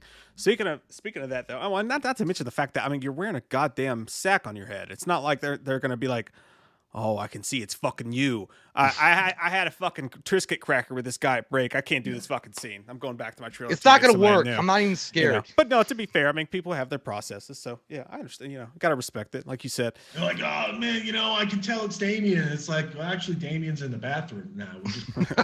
Yeah, he's fucking throw the curveball. Literally anyone could do this. You know what? Let's turn the cameras off and the lights off, and then we'll literally have someone stab you in an alleyway, and then you can really fucking sell it. I mean, you'll be dead, but you can sell it. Hey, dude, was it a pain for the prosthetics on the haunt to get all that shit and like on your face? Like he's like, all right, I'm already wearing a mask, but now I literally can't see shit. It's all like oh, dude, you look like you swallowed King Koopa. I know. I was like, dude, if you put a Slayer T-shirt on that motherfucker, he's that guy's, you know, he's related to he's very distant relation to Darth Maul. Yeah, you can see it. Far closer to the tree to that numbnuts in Insidious. That took about 3 hours to put on, but you guys were great. Did you guys film that like in once, like you did it one day and then like you filmed as many scenes as you could with that on and then go back and do it again? Or do you have to do that multiple times? Oh, it was multiple times. Yeah. Multiple times. Like, you know, when I had the mask on, I didn't have the makeup on. Mm. You know, I had a hood. Right. Except for when I pulled the mask off, and that was, you know, comedy because it kept getting caught on piercings and horns and other stuff. So, you know, there's a lot of funny B-roll. But yeah, it's probably maybe like 5 days I had that put on, maybe. 3 hours, man. Holy shit. I had to take off. And yeah, but 3 hours put on. Phew, man. Well, you had some lines in that one though. At least they gave you some lines in that one. Now they did let me speak, and you know, I don't like to bring it up, but I speak more than you think in that. That's Dude, true. that's what I was going to Parker's ask. father in the bedroom. No shit. I did not know that. I did not know that. I'm sure you could tell now that I'm speaking. I was shocked. Honestly, when you said you do the show, I'm like, but he can't talk. how would he do He's just the gonna show? sit there and stare. It's like Lethal Weapon 2 when Danny Glover tries to go to South Africa and they're like, but you're black. But you're black. Exactly. No, I can. Oh yeah. Actually, when Johannes saw Wrong Turn, he reached out to me to tell me, you know, how great it was. He was like, "Who knew you could speak?" I was like, "You motherfucker! You knew. We talked, but okay." Hey, speaking of Johannes, what's up with the?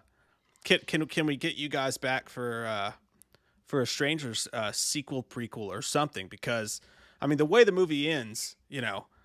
Well, there's actually two questions I have about that, so I'll start with the first one. Get them all. Ask them Before we go into that, it's a triple. And I'll answer for him too. Yeah, it's a triple. You know, it's a Taco Bell menu item. It's a quesarito. There's a lot going on here. Are you supernatural at the end of that film in your mind? I mean, like you take like Potato Sack Head, he takes it all. He gets lit on fire. He's stabbed. He's hit in the face with a baseball bat. We're all assuming that you're the one on the outside of that door knocking at the end of that movie. In your mind, if that is you, is that you? And B, if that is you, are you supernatural at that point? It definitely is me. We shot, I think, 4 endings for that movie. Technically 5, because when I fell on the bridge, Johannes loved it so much that he was like, "Fuck it, don't shoot the rest of the movie. This is it." And, Nice. People weren't happy about that. He's like, "But we just did a fucking winger video." So we shot. I think the original script ended. I got my hand cut off, and Dollface and I get in the truck and drive off, and then they killed her off. And then the next ending came in, and it was Kinsey in the room, and then it's like everything's going to be all right, and that's like a flash of the man in the mask like running through the nurses' station, chopping people down. And I was like, "Woo, that's great." I want that too. And the ending changed. It's fun, yeah. To what we filmed there, which was me left on the road. Then we went back and then filmed another ending, which is me just straight up showing up at the hospital and chopping a doctor down. Which no one's seen that footage, but we did. There is a still of the doctor and me behind him. I thought that's what they were going to use, but then they went and did some hybrid version of that where you hear the axe dragging and then the knock at the door. I mean, it's obviously. Does that ever make you mad though, man, when they do the multiple endings? Like when they do it like they do multiple times, they're like, "Oh, well, we want to do this and we want to," like, "Yeah, but dude, I think we fucking got it, bro. Like we got it." And like, no, come back here. We got to do 17 more shots. You're like, "Shit." Well, you got to test it out. You got to ask all the people in the mall who are why is he coming back? Yeah, it's like we're done. Like, what is with this guy? God. Fire. Let's stop. And then there's other people like, "No, fucking keep going." Like, the good people. Yeah. So you gotta find out who's buying the most tickets. Yeah. That one, the bad people won out because they wanted the good guys to win. I mean, I didn't think he was. I don't know. He's just very resilient. It's like you got the first strangers, and it's like they're messing with these people, and these people are like the most useless couple in the world. They're already sad. Yeah. All they accomplish is killing their own friend. Yeah. So it's like, and then they end the movie and they're like, "Next time it'll be easier." It's like, how fucking easier could it be? That's pretty much, yeah. That's on point right there. Themselves and anyone else that walked into any friends, family, they just killed them. So like pray at night, they start it up again. They're doing a little strangering, and then it's like. It's a trailer park, so they run out, and then like the tables get turned, and Dollface gets miniature golfed. I don't know. And so the man in the mask with the pool thing. So that's like they're pissed. These little shitty kids kind of got lucky or one up them. So I mean that's what I was like. Yeah, man in the mask. Yes, he's like. And he's like, "Fuck you, light the truck on fire." Shit, just fucking do it. Just do it. And that was a memorable day for me because I remember just sitting in the car for 2 hours, just staring, and that was it. Johannes was like, "Just stare, just stare, just stare." So that was it. But she lit the thing, and I mean, I figured maybe he's not supernatural in this one, but neither was Jason in part 2. Yeah. Got to keep bringing it back. So yeah, well, I mean, morphs into this giant lunk. And Michael was always, I mean, it was always questionable. That was a genius thing they did. Like you never really knew, at least for up to a point, you didn't at least know. But if you did do a sequel, would you rather do a sequel to Strangers Pray at Night, or would you rather them like forego and leave that thing hanging and then go back and have you do a sequel to the first one? Because there's such a space between the first movie and the second movie. They don't really have to answer any of those questions, and they can just kind of show where you guys were from, Liv Tyler to Pray at Night. What would be your preference there? you know, as an actor, you'd think you'd want to do like a prequel or something, take the mask off and show this guy working at Subway or in some, account office. But I mean, I don't really, I'm not interested in finding out who, what he does. I like that. Yeah. Where, he works from home and he's remote learning 3 children. It's like he's on Rosetta Stone. You don't need to know all that stuff. Oh my God. So like, I mean, I'd do it again. I mean, I'd love if, they just picked right up at the hospital and did a little, cute thing. Except maybe the hospital has a staff, unlike. Right. A lot of people to kill. Yeah. Hey man, when you do that kind of stuff, is like when you do these kills and shit. Like, I mean, is it like the choreography? I'm sure is like, but have you ever like done it and like somebody's going full force on you and you're like, what the fuck, dude? Why you hit me that hard? Like, what the shit are you doing? No. Has anyone hit me? No, it's always me accidentally hitting someone. I accidentally did, yeah. But it's not like because I'm just so into it. It's like the ice pick in the van scene, it didn't retract once, so I really gave it to Martin the old ribs. Yeah, he took it like a champ, and he was like, no, "Get in there." Katie, Harper, and Hong, I did give her a little punch in the nose one take. It's a little tiny little boot. Did you say that when you did it? Did you go and over, and it was just like, ding. As long as you say it. Boop. And she had been laughing in my face the whole time. Anyway. She was like, "You have children. What do they think?" They don't give a shit. Yeah, but otherwise, no. It's like when Luce and I did the pool thing. We started very slow and we worked out the movement and we had it. It's safe because there are coordinators and choreographers. Right on. Yep. That's good. We need to get a coordinator, Mike, because we injure each other quite We just often. beat the shit out of each other. Yeah, that's all we do. Is like, I'm going to slap realistic. you in the fucking face, and that's what's going to Yeah, we down about 12 Michelob Ultras. Just punch each other in the face. Hey, you want to come down and be our coordinator, man? You're talented. We could use you. We really could. We do like the old Three Stooges shit. It's like we're actually really going to hurt each other, and then it's great comedy though. Let's do it. I'm free, so. Yeah, we brought our potato sack to the damn pool thing. We thought, hey, maybe Damian will just throw it on and give us some licks. We never know. You gotta come prepared. If Kenny, does the fucking pool thing again, which he should, he said next year or something. Yeah. He should get on here. Dude, what we should do is we should have if he does the pool thing again, maybe we could sell this to him. Have everybody out there just watching the movie. In the middle of it, one of us just comes out running into the pool, just right in the pool. You could just come down after us and just beat the shit out of us in the pool. not to derail, not to remember this, but this is actually similar to an idea I had for a Grizzly screening. A screening of Grizzly just out in the middle of the woods somewhere, and I was saying like, show Grizzly out in the woods somewhere in Georgia, and I'll rent like the cheapest bear I can get, and we'll just halfway through the movie just send that fucking bear out to the crowd, just like some mangy cheap rent-a-bear, and just see what happens. And I think that this sounds just like it. I think we should start our own on set. Hey, let's do it. I like Kenny, but we have ideas. So yeah, if he's not willing to come to Kentucky, sorry, but hey, we got a lot of stuff going on down here. I think he's doing a Silent Night, Deadly Night on set cinema thing. Mm-hmm.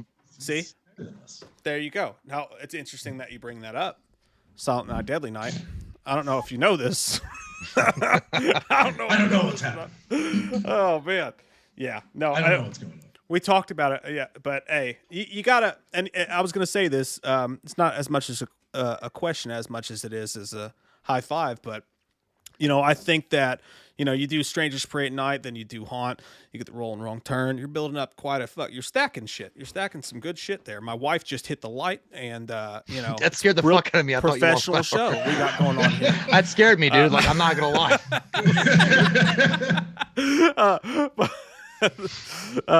To be fair, she did it bringing me a drink, so thanks, honey. It's okay. She's got she doesn't like to listen. She has earphones in. Anyways, the fuck was I talking about? No, I don't know.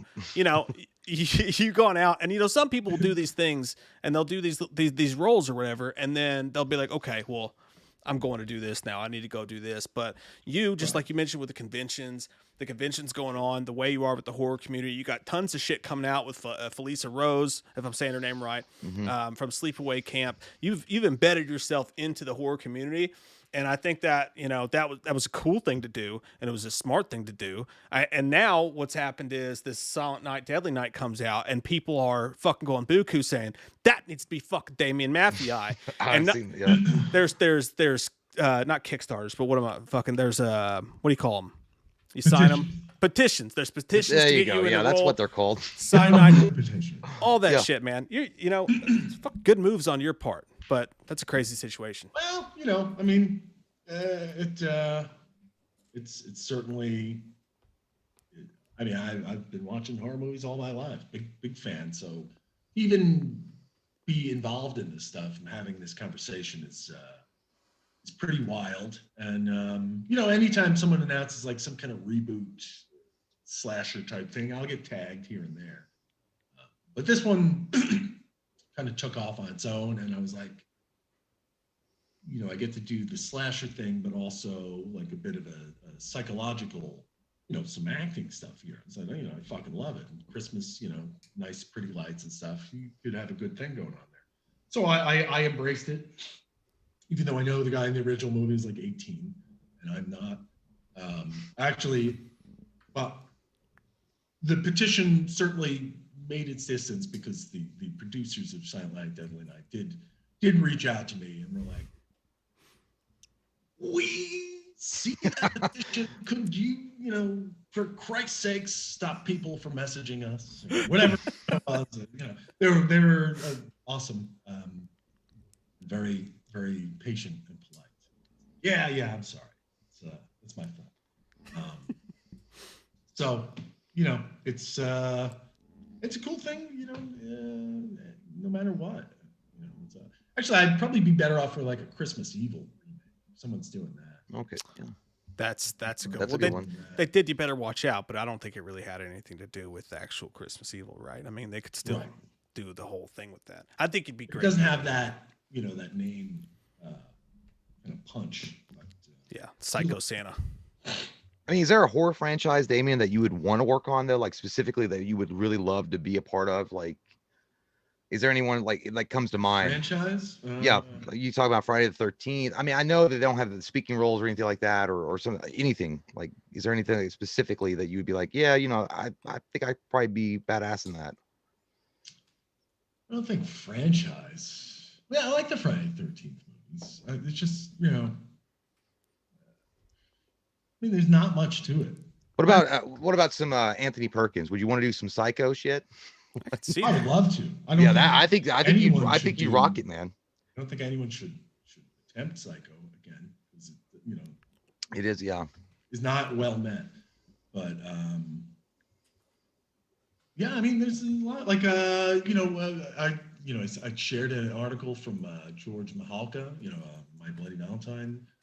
He wants it. You know, he's obviously wanted to do the sequel, and it's a little perplexing how a sequel didn't happen for that movie, and one where I would like to do that, because that's, you know, usually you get to have that fun, you know, in the whole slasher get up, but you know, you usually are, you know, it's a kind of a whodunit, so you're in there somewhere as a character.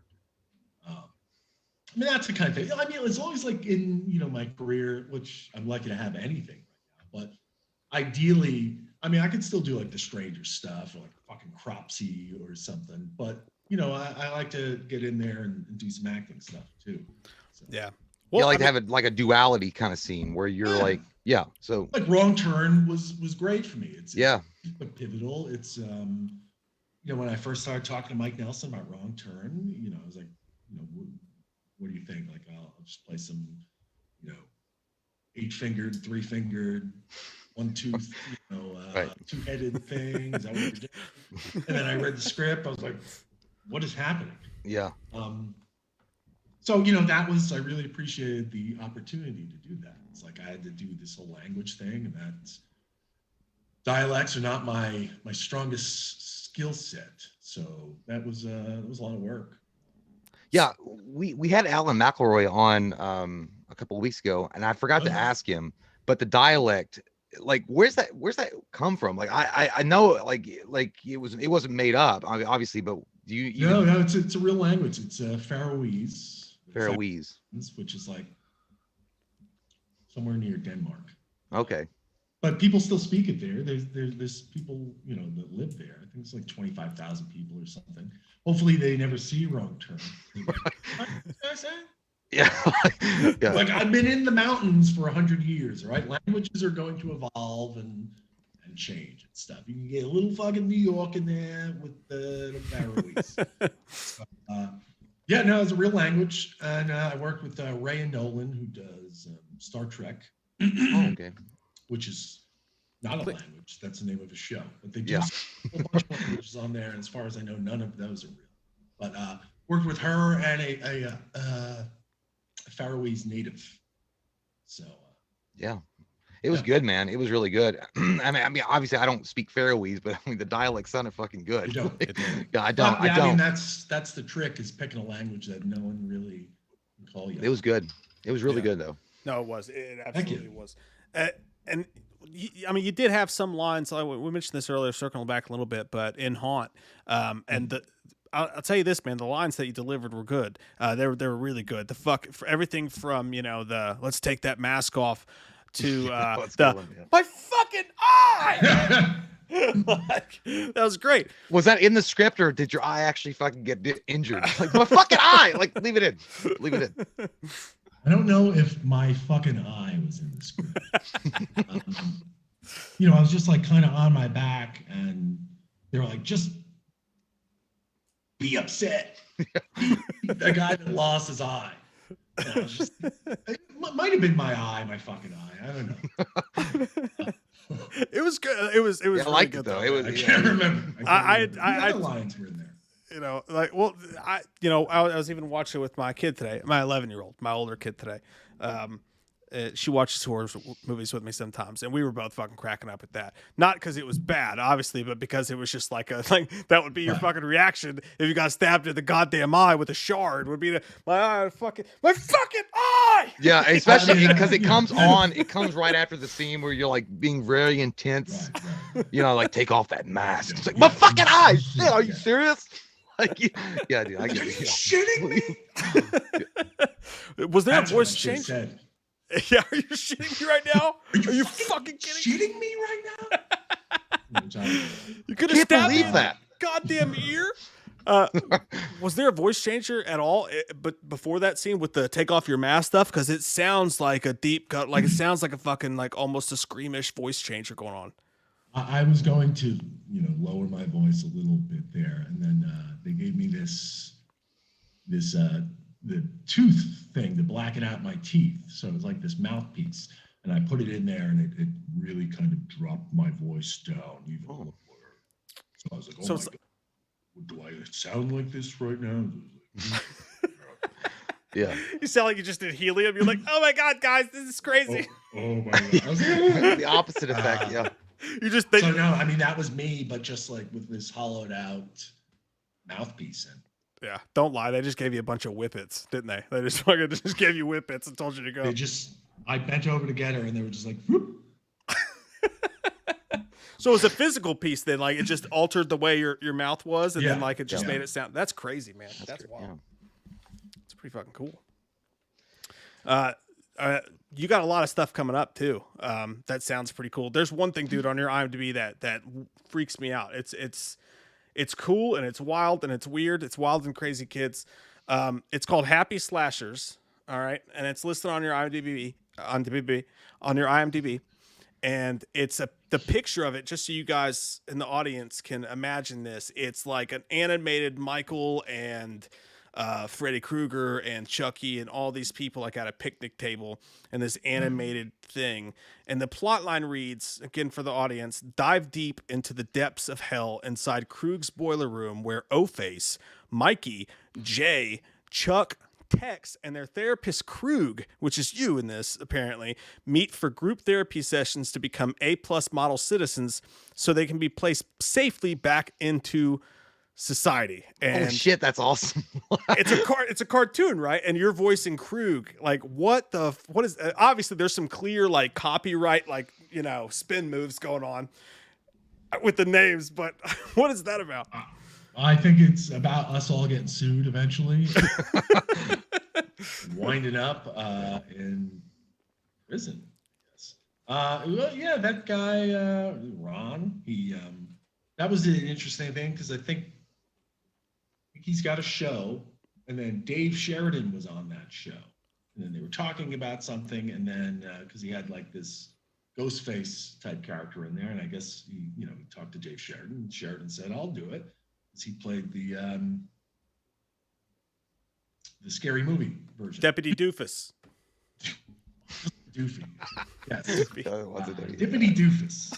And then I think he mentioned it to Felissa, talked Felissa, into doing it. And then Felissa said, I'm doing this Happy Slashers thing. You should do this. And then he contacted me, and then I duped Cheney Morrow from Haunt, Mitch, into doing it. He's doing the Chucky one, or I don't know what the name's. But it was just like kind of a fun thing. And like Alexander Taylor, this great composer, is doing the score for it. Just like seemed fun. Was that your first time into like trying out voice acting, like, or doing anything like that before? We haven't done it yet. So all right, I mean, okay, so voice acting. Well, you mean aside from my scene in Haunt, where I'm your scene in Haunt, yeah, exactly. Absolutely. That's right. You go back and watch that, kids. That's me. I'm not credited for it, so fuck them. Yeah, I guess so. Yeah, I mean, other than like voiceovers, yeah, I've never done the voice. Yeah. It's just been years of smoking and hard drinking that's gotten me. Hey man, I get you. I'm starting to sound like Janis Joplin anymore. I talk. I'm supposed to do an audiobook. I'm supposed to do an audiobook for this book called Kill River, which is the first of 3 by this author named Cameron Robique, and they're fantastic books. Very, very 80s slasher books. And he asked me to do the audiobook. I was like, fuck yeah, I love these books. So, and then that was another thing I pushed by the pandemic. But I'll be doing that. So you'll be able to actually like put that in your ears at night, like go to sleep to my voice. I'll do it too. Believe like you me. it. I'll do it wearing the same swimsuit I met when I met you. Oh god damn. How the fuck does an audiobook get pushed back by the pandemic though? Because he was going to come here and he wanted to kind of like guide me. Oh, that makes sense. Yeah. That didn't happen. Yeah. I don't have like a recording set up here or anything yet. So he was coming here to organize the whole thing. By the way, Damian, I just want to ask, what kind of watch you got, man? I like that watch. It looks like some Marty McFly Back to the Future shit. It. And I like calculator watch? Fuck yeah, dude. I love it. That's a good watch. I like that shit. Yeah, I was looking at it. I was like, you're gonna have to meet Doc at Twin Pines Mall soon. Yeah. It looks good as shit. I like that. I can do math on here, and it has a light. Yeah, there you go. I loved it. Casio. I got a light on mine too, but it's not as good. Like yours has got the calculator, so mine's shit. Yeah. Gypsy Warrior from the chat, if you don't mind taking a couple chat questions, asked, Damian, did you talk to Kip Weeks at all or study his performance in preparation? I take it Kip Weeks is the guy who played old Potato Sack Head first? Yeah.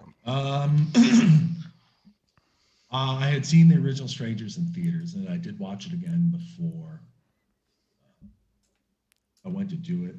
I mean,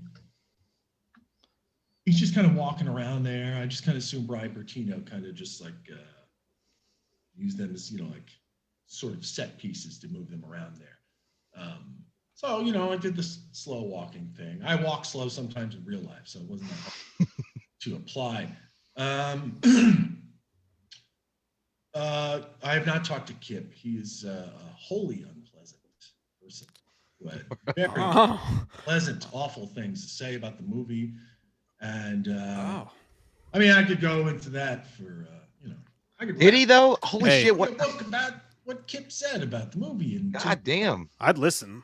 I will. So yeah, no, I've never spoken to Kip, but he does live in Portland, Maine. Oh shit!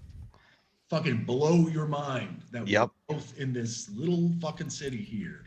In that, like, it doesn't even make sense. How is it even possible that we're both in Portland, Maine? But That's insane. all right. Anyway, Kip, This town's only big enough for one of you. This town's only big enough for one potato sack head. until Strangers 3 comes out and they replace me, and then the streets will just be littered with men. You guys are gonna have a three-way hell no. showdown at the meat section at Walmart. Hell It's no. gonna be over. Hey. Get it? I'll fucking see you at Hannaford. That's Shaw's. He probably goes to fucking Shaw's, that guy. What is Shaw's like a local grocer? I don't know.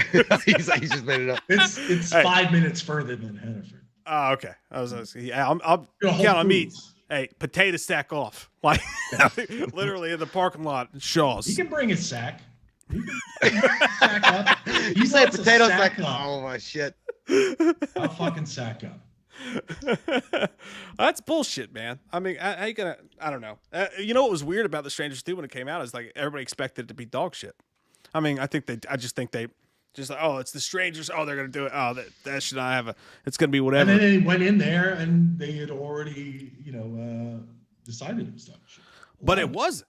I mean, Yeah, I loved it, dude. I'm shocked that shit. Even going back and looking at it today, I was like at the IMDb score, which is not. I mean, especially not when you look at how IMDb scores work. It's like a 5 point whatever. But I even thought to myself, I was like, damn, that should be like in the 7 range because we loved it. It was they took a sequel to a movie that was ultra serious and they made it fun and they made it, it was a good time, man. It was like a. You guys know horror fans. Come on, man. No, I love horror fans. I am a horror fan, but nobody hates movies more than horror fans. That's a really true. good fucking That's point. 100% true. Yeah. That's a really good point. And it's like you gotta love property. You want the same thing, but you want something different. And people. Yeah, you get a hold of those purists. It's over. Like I've had a lot. Probably more people. There was a lot of love for it. At Star. I've never had anyone like contact us and be like, "Go fuck yourselves." Johannes has, and then there was Kip. But I gotta Google this. Well, as soon as we're done, dude, I'm Googling fucking Kip. he definitely there was a Dread Central article came out and he was like, they killed our Oh, shit. like, You kidding me? background, bitch. Yeah. What are you talking about? Ah, damn. That's scary. Didn't the original story Anyone come from a that's, camp? I love The Strangers. I don't like. It was just I was on his side too because he wanted to do the sequel. And I totally got it. It was his thing. It was what he had, but he was so awful to the production, the producers and stuff. Like there was no way we're bringing this guy back. So like, don't not do it because of him, because it's just going to be someone else. So like I did it. And to be fair, he's never said anything to me or as far as I know, bad about me. Yeah. He has been quite unpleasant. Yeah, the whole thing kind of reminds me of Talladega Nights. Kip is the old man. He was like, "You gonna let your son talk to me like that?" I sure as hell am. Kip. Kip. Oh Well, God, hey, yeah, that sucks, man. even That's Halloween- gotta be, but it's gotta be disheartening a little bit because when you're like, "Fuck, dude, yeah, I was trying to do my best for you, and you're gonna come off and like, dog shit all over what I'm trying to do." Like, I mean, damn. we all knew where it was coming. Yeah. Yeah. It's touchy shit. Yeah, but so I have heard from a lot of people over the years who have admitted they didn't like it when they first saw it or didn't give it a fair shake and have come to enjoy it. I really appreciate that. And it's just like a fun, feverish slasher flick. I loved. Yeah, it was great, man. Stylized and what's the problem? Yeah. What's your problem? turn confuses the around shit out of me. every now and Yeah. You hate It's fun. fun? Yeah, it's fun. I mean, that's what it is. And not only is it fun, but I thought it left, like I said before, it left the door open in my mind for sequels, and they could continue As to far as do. I'm concerned, the Man in the Mask is still alive. And He should be. Yeah, and he should be. why And don't you gather up Liv Tyler and Bailey Madison? You know, they could be at a strangers, support group, survivors and the strangers. yeah. They'll hang around out there. We get a little, strangers meets Home Alone thing. They could be in a house and set it up with the pink. Oh shit, that's a good. I like that. Hey, if Matthew Lillard can survive being stabbed and having a TV dropped on his face in Scream 3, Liv Tyler could have survived The Strangers. You know. Yep. Well, to be fair, I She guess screams at the end of it. She screams at it. Yeah, she said. Yeah, She's still it could kicking. still happen. I'd If still she be survives, up I for survive. it. And if Matthew Lillard survived, we both survive. Yeah. So you heard it here first. If Matthew Lillard's back in Scream 5, then Damian If Maffia. Matthew Lillard is fucking back bad. in Scream 5, I'm pretty sure 99% of people that died in movies says That's Yeah. He can 100%. I still have Yeah, hope. it was a plugged-in big-ass TV, like a we fucking. can just bring Hicks and Newt back right now. And Right there, you go. Mhm. He survived. His mom and dad are just really mad at him. You know, Right. but that's what he's going to go through. He's been, in his room the whole time. Yeah, exactly. All right, well, we're running out of time with Damian here. If anybody has any questions in the chat, let them be known, and we will ask them. However dark and depraved and perverted they are, we'll ask them to his face right here, right now. I mean, the one question was about Kip. Are you kidding me? Well, sometimes, it's funny because sometimes we do these and we don't have like someone will be like, hey, I got like 12 minutes and you fucking assholes better be happy you got those 12 minutes. Don't ask me any questions.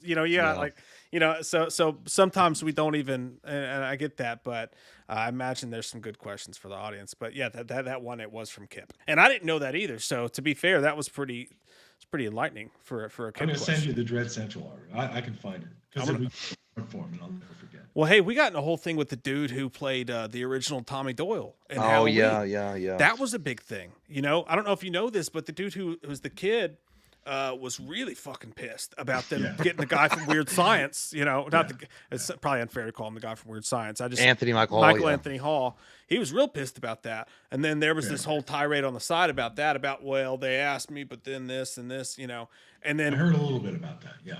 Yeah, and our dumbasses got involved with it, and then young Tommy Doyle is like fucking arguing with us, and we're like, whoa, Tommy Doyle, we didn't. Sorry. I was just like, dude, I don't even get on fucking Twitter. What are you mad at me for? I don't know what that asshole said. Yeah, it's touchy. I mean, to be fair, I mean, it's people's careers. What are you gonna do? Has he done stuff since he was on the couch, Tommy Doyle? No, not as far as we know. I mean. He was just mad that not that we know of, but okay. Jelly won't serve you here, son. I don't know how big Michael Anthony Hall's part is. I mean, if it's substantial, did they really expect him to bring this guy back when he hasn't done anything in 65 years? That's kind of my argument. Brought him back out there.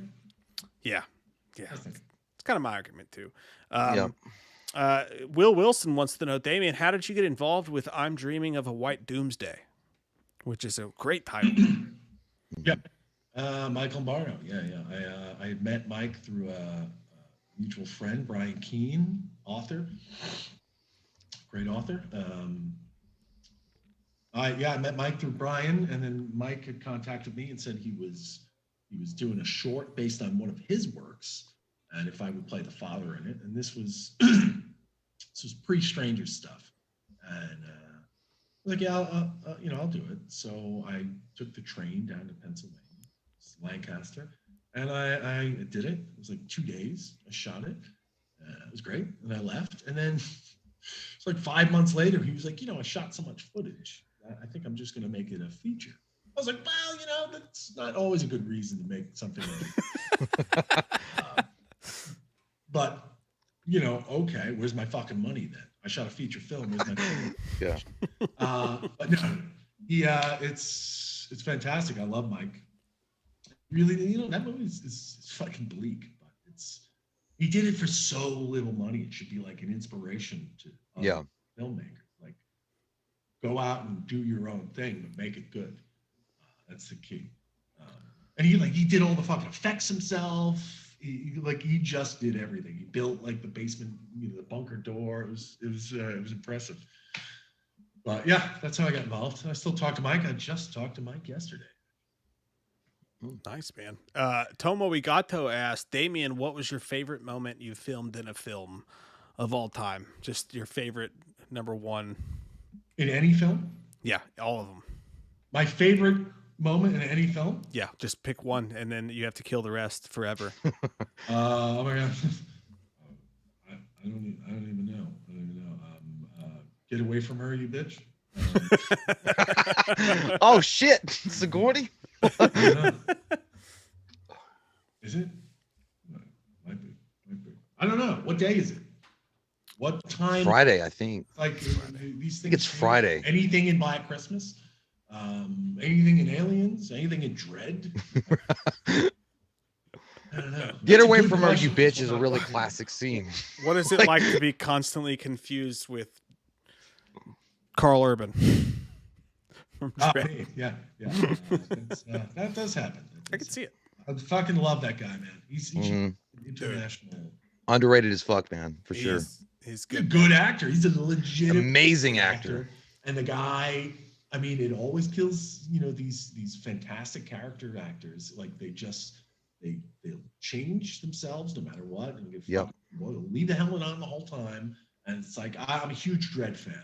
And this yeah, dude. Like, my God.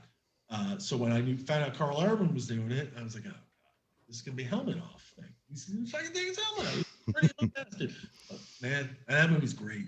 And, I'm a huge Carl Urban.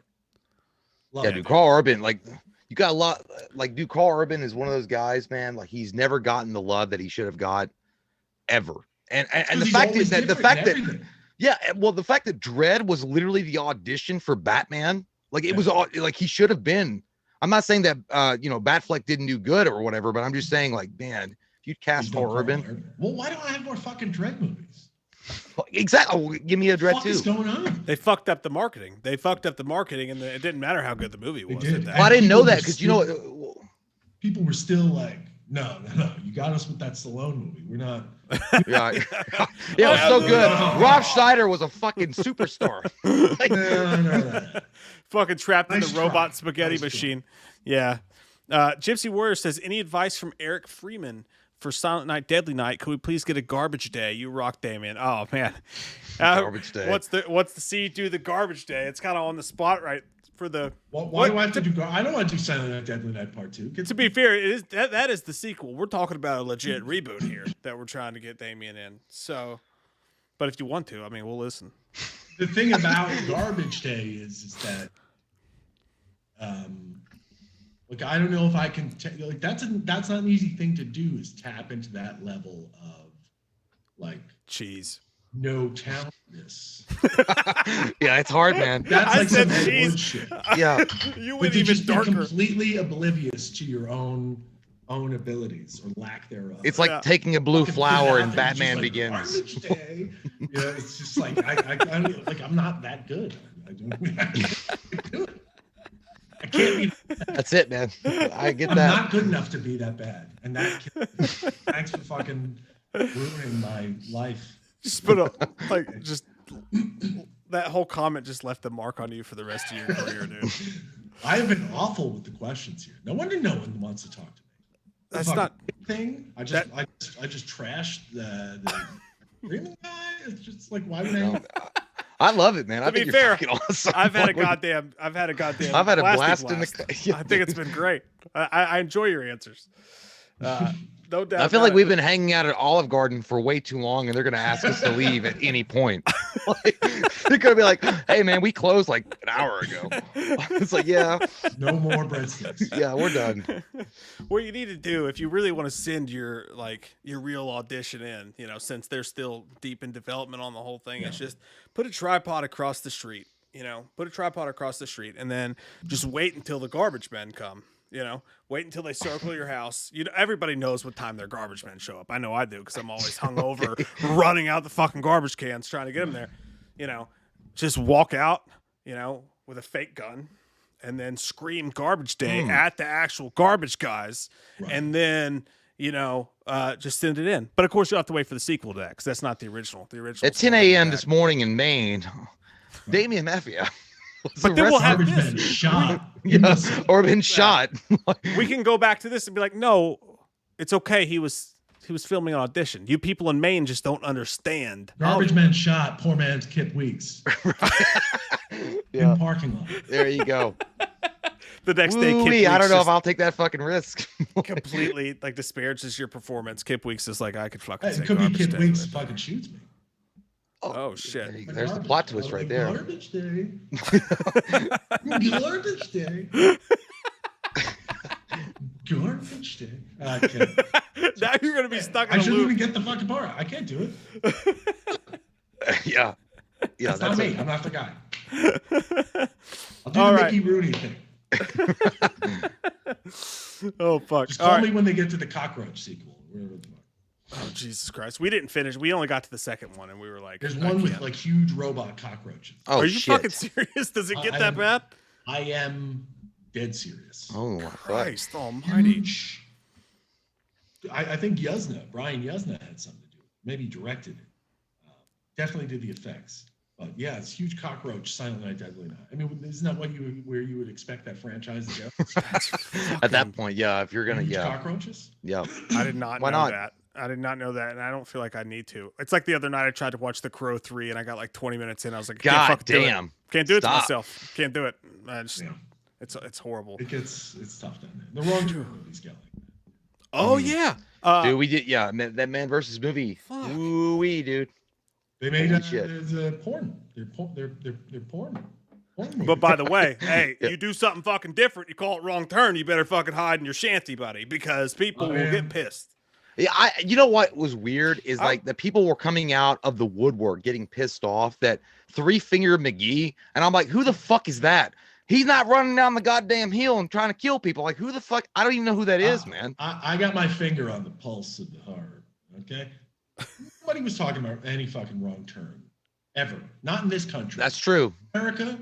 They love it. I don't know what's happening there. They love it. Love it. Love the wrong turn. As soon as I was announced, like my Instagram inbox just never stopped, and it was like Road to Terror 7. You're Three Finger. I was like, you're gonna be really upset. You're gonna So put me on Three Fingers this status right now? country ever talked about it. And then this movie came out, and they were like, I'm the biggest Wrong Turn fan. I was like, because Yeah. I checked your social media, you never mentioned it once. Ever. Yeah. I was seeing stuff. Oh, Like I thought the movie was fucking fantastical. I thought it was good, and then it was like, where's all this other shit? Like, I'm like, why? Like, it's fine. We're good now. We don't need to go back to the dark They times. call it to Season before of the Witch. before the Empire. Like, Season of the Witch. It should have been the Cult of Thorn. Should have been Wrong Turn. Cult of Thorn. There you go. That would have got people going. Get that for sure. warlock in the black trench coat. Jesus Christ. Travis Tritt with the black steel toe boots coming in Yeah. to save the day. You know, take my horror card right now, but the second I saw someone go, "There's no fucking Three Finger," what the fuck? I went, "Who the fuck is Three Finger?" I didn't know who that was either. Of these There's goddamn no Three movies. Finger. This ain't a porno movie.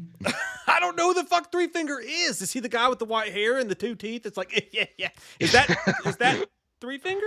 Yeah, the guy that works at Yes. Chevron gas station at 4 a.m. I don't even know who the fuck it is. I didn't Like, know who he was either. Who the fuck He's, wanted Wrong Turn 7? I don't know. He's got a, all I know is that the actor that played Three Finger is really good. He's like a British, classically trained actor. Actually, he's in, you've seen anything for Jackson on Shudder. We love that movie, dude. Yeah. That's a great fucking Oh, movie. He's the man in that is Holy shit! Is he the redheaded dude that's all fucking weird about the Bible or the Satanic Bible? No, he's the husband. He's the old. The I older don't. guy? No, Yeah, he's yeah. Oh, Holy shit. shit! I did not fucking realize that. Holy fuck, that's badass. That's crazy, dude. I did not Three realize he Fingers was got that. respect. Yeah, no, It was a no good- disrespect. Yeah, Three yeah, Fingers, that I'm was some sorry. good shit, man. Yeah, we loved anything for Jackson, but no, dude. It was a great movie, man. We were shocked to shit. We were like, wait, people are mad that they're not doing Wrong Turn 7. Like, I couldn't the believe deeper and deeper and deeper into the hole that it was digging itself into. Like, every time I'll see, like, I mean, I really liked it, but I wish it was called The Foundation. And I'm like, okay. I don't get that at all, though. But I mean, let's be honest. If they called it The Foundation, it wouldn't have had half the fucking budget, and nobody would have fucking watched. Well, if you call it The Foundation, you got to get Janet Jackson to do the album, right? I don't know. It just sounds. Well, did McElroy? Did you put him? Did you interrogate him? Did you make? Well, Alan, we did ask him, and one of the main things that was different about the movie, which we loved, was the fact that don't judge people by their appearance and things like that, and these people go in with a preconceived notion of what it's like to be normal, and then they get faced with the reality that not everything's 21st century bullshit where you're on your iPhone constantly. And I thought that was great. I thought it was like a rejuvenation juice for the series. Like and people were like, "Where's goddamn Three Finger? I'm missing. I mean, these subtleties and shit like that's going on, but I need my Three Finger porn, and I didn't get it." Yeah, right. Yeah, it's like I don't think we watched the same movie, but okay. It's like, no, man. It's like the same crowd that like I wanted Tremors 12, not a good Tremors movie. I wanted to find out where Jamie Kennedy's storyline was going in Tremors 9. But shit, I forgot about that. I like the Tremors thing. That fucking Kevin Bacon tried to do a pilot for that show, and they're like, "Fuck this. Yeah, keep giving us this nonsense here." Yeah. It's fucking Zack. Sci-fi couldn't fucking put out the Kevin Bacon Trimmer. It's ridiculous. Can we have this, please? No. Keep trotting out this garbage. Yeah, exactly. I feel like that's where they wanted. I don't know who the fuck they is in this situation, but someone on Facebook wants. They is Three Finger. Yeah. Christ. It's Julian Richards from Anything But Jackson. He's the one that leads it. That's awesome. That's awesome. Yeah, I will. Yeah. He was good in that. That's for sure, man. All He's right, a good man. actor, yeah. Last question we'll leave you with, and we'll let you get on with your night. Sorry to keep you so long, by the way. We've gone over. I'm having the best time. We've had a good time talking to you, man. Maybe we'll meet at a pool at another time. We hope so. One day soon. Where could that be? Hey. Holiday Inn. Hey, hit me up. Year. We can start our own on-set cinema. Fuck those guys. Well, I'm kidding. I know we're running out of time, but I got to tell you that Kenny Caperton doesn't own that fucking pool. So either do it or we will. Oh, we'll do it yearly, Kenny. Fuck you, Kenny. We'll do it yearly. You can check my fucking pool pass, Kenny? Yeah. And no park rangers to check our McDonald's cans, bottles full. Yeah, dude, it was a McDonald's cup. Yeah, it was full of alcohol. It was just top to fucking. Yeah, I'm sorry, fuck Kenny, off. please do it. Kenny, please do it. Well, that guy was nice though. The security guard was pretty nice. It was cool. And he was like, "Yeah, I know you're drinking, but go ahead and get in there." And to be fair, Kenny, we don't get anything here in Kentucky, so that was a special treat for us. It was a big night for us. I was like, "You want me to go back to my Winnebago? What the fuck you doing, man?" And plus, we just told you we'll recreate the whole pool scene. I mean, I'll literally die. Fucking shot Haunt in Kentucky. Get that thing going. Which one? That's a good one. Haunt. Yeah. Haunt. Yeah. Did you guys film in Kentucky at all for that? With the fucking thing. With the pitchfork and the red. Yeah, man. Well, no, I know the movie, but did you guys film in Kentucky at all for that? We filmed the whole thing in Kentucky. Like, you shit. Where we filmed The Strangers. Yeah. No fucking shit. A factory near a strip club and a diner called. I don't remember, but I will. I'll find out. Yeah. Oh shit! I didn't even know. And I was like, "Hey, Florence." Like I knew where I was when we were filming Haunt because I had been there for 2 months with strangers. Oh well, thanks for hitting us up for a drink while you were in town. No, so that's fine, Damian. Hold on. I hadn't met you yet. I filmed Haunt before the fucking pool party. Fuck me. Calm the fuck down. You know what? That's fine. And we just remained friends here. You don't have to be all kidding. Yeah, he was like, sorry. I'll take you back to my house and tickle your feet with feathers. Well, let's Haunt the nobody's in that building. Let's do that. You got to walk through the fucking haunted house to get to the screening. Oh my god, that's scary. Yeah. See what I'm saying? That's gonna be scary as fuck. Business. Let's bring horror to Kentucky, folks. That's all right. funny. Last question, man. Gypsy Warrior asked, Damian, what movie made you want to be an actor? Probably.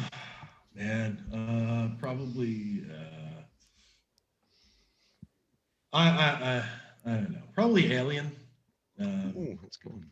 I mean, I think Alien kind of turned everything for me. It was, I wasn't supposed to be watching it, so I was hiding behind the couch watching it. And the thing fucking burst out. And I distinctly remember, because like, this is a long time ago. And, you had your movie and you had your white guy, and he was going to survive and save everyone. So Tom Skerritt, Captain Dallas, like I really took to him because he was cool. He wasn't like, he was just trying to do his thing, but then, he broke his own rules a little bit there. I remember seeing him in the air duct, when he goes in there to flush the thing out, and like they lose the signal, and he's just sitting there like, he knows he fucked up, and he's muttering to himself. And I was like, oh my God, like this guy's in deep shit. And then he's like, all right, can I just get the hell out of here? And that whole sequence there, I was like, man, I would love to do something like that. And it was like I felt for him then. And then he was dead, spoiler. But so like that whole movie was very powerful. God damn, Damian, that was a powerful answer, man. I'm glad you didn't say something like, oh yeah, that one film that no one ever saw called Whispering Winds in the Autumn Leaves. Whispering Winds is that 1952 classic that never got released. That's awesome, man. Alien. I mean, I could say that I had seen so many bad movies in a row, like because I rented like Nail Gun Massacre and Mountaintop Motel Massacre, and then I watched The Return of the Living Dead, and watching Clu Gulager in there just kind of like do something. Yeah, like that also had an effect on me. And I got to meet Clu and tell him all about that later on. But so like there were like veteran actors in genre movies that made me want to do that in horror movies, like make them, better. And it had to be mind-boggling too. You get well, like with Alien, with Dallas being, because everybody thought he was the main guy, like he was going to survive, right? And then Sigourney Weaver comes up, and she's the chick, like she's the chick that looks really good and tidy whitey panties, and she's the survivor. You never saw that coming. Nobody did. You're like, holy shit! I thought Dallas was gonna be the guy. Yeah, you see that nowadays. Yeah. Back then, man, it was back in the olden times. Yep. That was the old flipperoo. I love it, man. Yeah. Good answer. Yeah, dude. By the way, shout out to the Alien 3 hat I see you on Instagram with. By the way, I have a picture of us on Instagram, me coming out as the pool, as I mentioned, us all a little wet together. I'll have to bring that up and post that again on Instagram. But your Alien 3 hat, you got an Alien 3 hat I see you wearing on there. I have 3 of them because they're so shittily made. Yeah. I bought multiple copies because I knew it was going to fall apart. Yeah. So one has like disintegrated. Yeah. Last question. This one's just for me. James Cameron or David Fincher? Who's better? Don't be an asshole. Which one? Just make a choice. Not alien-wise, just career-wise. Well, I mean, he did do Aliens, but Hush, Jay. Hush. Whatever. James Cameron. Fuck yeah. Have a good night. Have a good night, David. Bringing Later, man. in the fucking new year. Bringing in the new year of 2022. With I like David that Fincher, confirmation. but he didn't give me Aliens. You mail me your Alien 3 hat right now. Because it's the only reason I asked that question. That movie could have been good, dude. But yeah, it's true. I'm kidding. But no, dude. I do have a love for Alien 3 now, but so many when Alien 3 came out, that Hicks thing that hurt. Yeah, dude. They didn't give any kind of backstory, and not to mention not just him, the little girl, I can't remember her name, Newt. Yeah. Newt is like Hicks was, I was gonna be Hicks, I thought. Right. Let's not turn this into an Alien 3 versus like Aliens conversation, okay? Like Alien 3 sucked, but David Fincher didn't even direct that movie, right? I mean, yeah, Fox he kind of did. No, Fox did. Yeah, Fox did. I like Alien 3 now, though. The assembly cut, I like it. But good stuff in there. Yeah, respect to Newt, and respect to you, dude. Thank you so much for coming out. Hey, man, Damian, thank you so much, bro. Piranha 2 this morning, James Cameron. Okay, how could my answer be David Fincher when Cameron did Piranha 2? Guys, Fight Club 7. Thank you, Damian. I'll see you at the pool. Never heard of Fight Club. We'll get it. What? I'll see you at the pool and the Kentucky with the haunt, and we'll get those done. We'll start a business. Yeah. Next time you all see us, we'll have a fucking business, and you'll understand. Alien The 3 hats for trifecta. Well, all I'm looking forward to it. absolutely. Thank you, brother. Have a you, good night, Damian. man. Thanks, man. Like, And then what we are gonna do is we're gonna. I got take a my break. wiener hurts really bad. I gotta pee a lot. I That gotta was pee cool. so fucking bad. That was What a great interview, man. I What had a nice great fucking time. guy. You know what? I felt like we were just hanging out with a guy that came in to sing a couple of songs at karaoke bar. And we Yeah. made friends with him, and we're gonna maybe invite him over later on to be a part of the sketch. I'm disappointed that we can't have an after party with Damian right now. But I do like the fact that he admitted that James Cameron. So I think it's definitive now. Yeah. Another actor has Well, said James Cameron. Here we go. We'll go to break and see you guys in a few minutes. Yeah, we'll go to break. Hey, shout out real quick to Pug Jab. He made these animated shorts of you and me working in a video store. I know you haven't seen these. I'll show you these to you later, but I'm going to play them for you guys now. Enjoy these from Pug Jab. This could become a Woo-wee. thing. Let us know how you guys feel when we get back. Be right back. I'll see you soon. I'll see you real soon.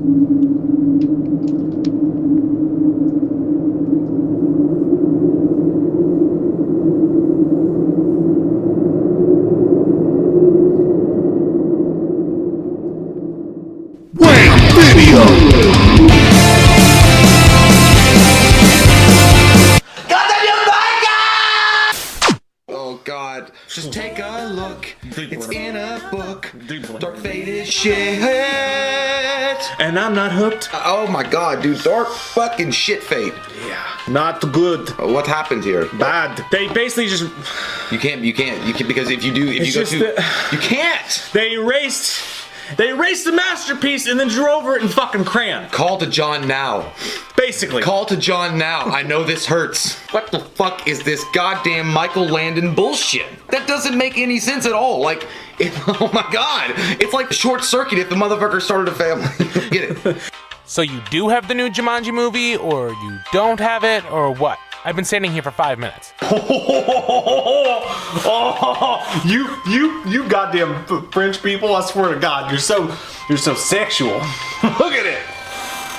Okay, you know what? I'll just rent it online. Thanks, guys. Oh man, You look like fucking Rob Thomas from fucking Matchbox 20. like I said, sexy. That's not really. It's 3 a.m. I must be lonely. Oh, Bam, bam. looking for my next hit. I wish the real world would just stop hassling. I like that tie though. I wish I had that tie. Michael, you know what, Michael? I'm gonna let you do something different. Use your knife. Oh, oh, Well, oh. we fucked this shit up. God damn you, Michael! Put down the knife. Okay. Sorry about that, Steve. Michael is learning how to learn with Ginsu knives. Anyway, I don't think anything was damaged. Dr. Sleep. He puts them to sleep every time. Not just them, when I'm reading, when I'm talking to them, when I'm trying to be nice to them. But again, the action looked cool, and I was intrigued a little bit by the plot. I want to see it. I mean, I love Terminator, so I definitely want to go check it out. But they took a beloved character, an established character, and ruined the fuck out of that shit with a torpedo twisty and ripped it off. Ripped your heart out of your fucking chest. Like, I don't understand. Like, I will just say it looks cool until you find out exactly what they fucking pulled, and then you're like, this is bullshit. Someone's gonna be smoking their pipe and be like, women can shoot guns? I believe that you are referring to a picture book that you once saw in a National Geographic magazine. It was a strange island that we had never come across before, and they let the women throw spears.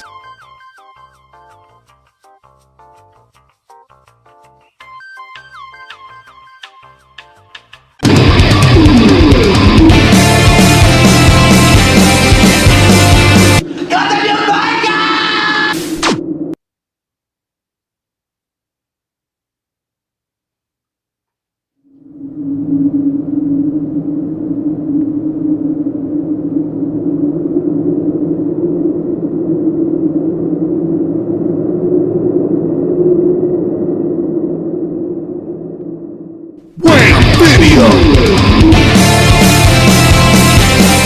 God damn you, Michael!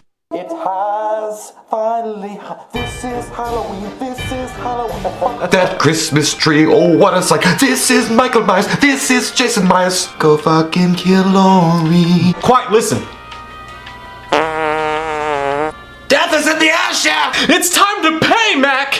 It's time to fucking pay. It's time to stop now, Mac.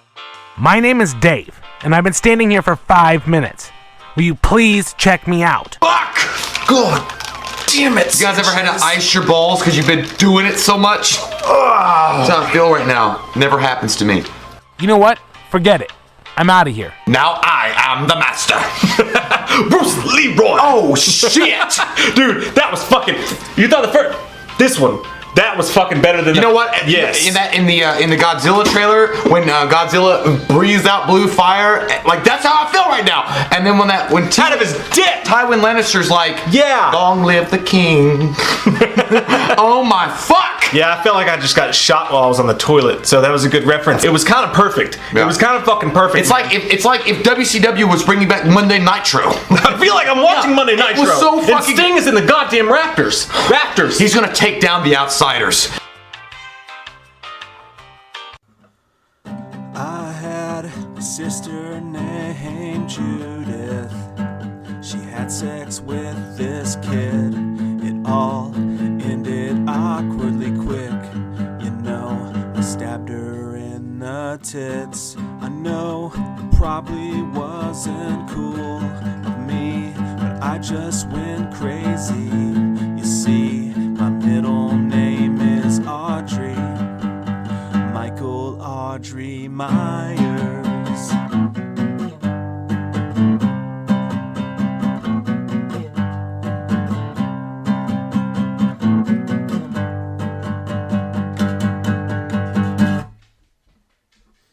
Now I'm heartbroken, it spins grow. Hey, jerk speaking, bitch, I know. Now I'm heartbroken, it spins grow. Hey, jerk speaking, so do I. Then I met a girl named Lori. Her friends all said she was boring. It all happened awkwardly quick. You know, I murdered all those kids. Step 1, choke you in the car. Step 2, pin Bob to the door. Step 3, dress up like a ghost. Step 4, strangle Linda with the phone. Now I'm heartbroken, it spins grow. Hey, jerk speaking, bitch, I know. Now I'm heartbroken, it spins grow. Hey, jerk speaking, so do I. Step 5, hanger in my eye. Step 6, you got me shot 6 times. Step 7, now who's the bad guy? Step 8. Now I'm heartbroken, it spins grow. Hey, jerk speaking, bitch, I know. Now I'm heartbroken, it spins grow. Hey, jerk speaking, so do I.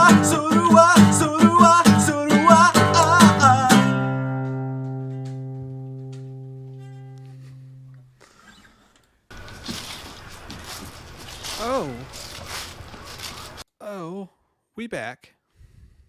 We are back.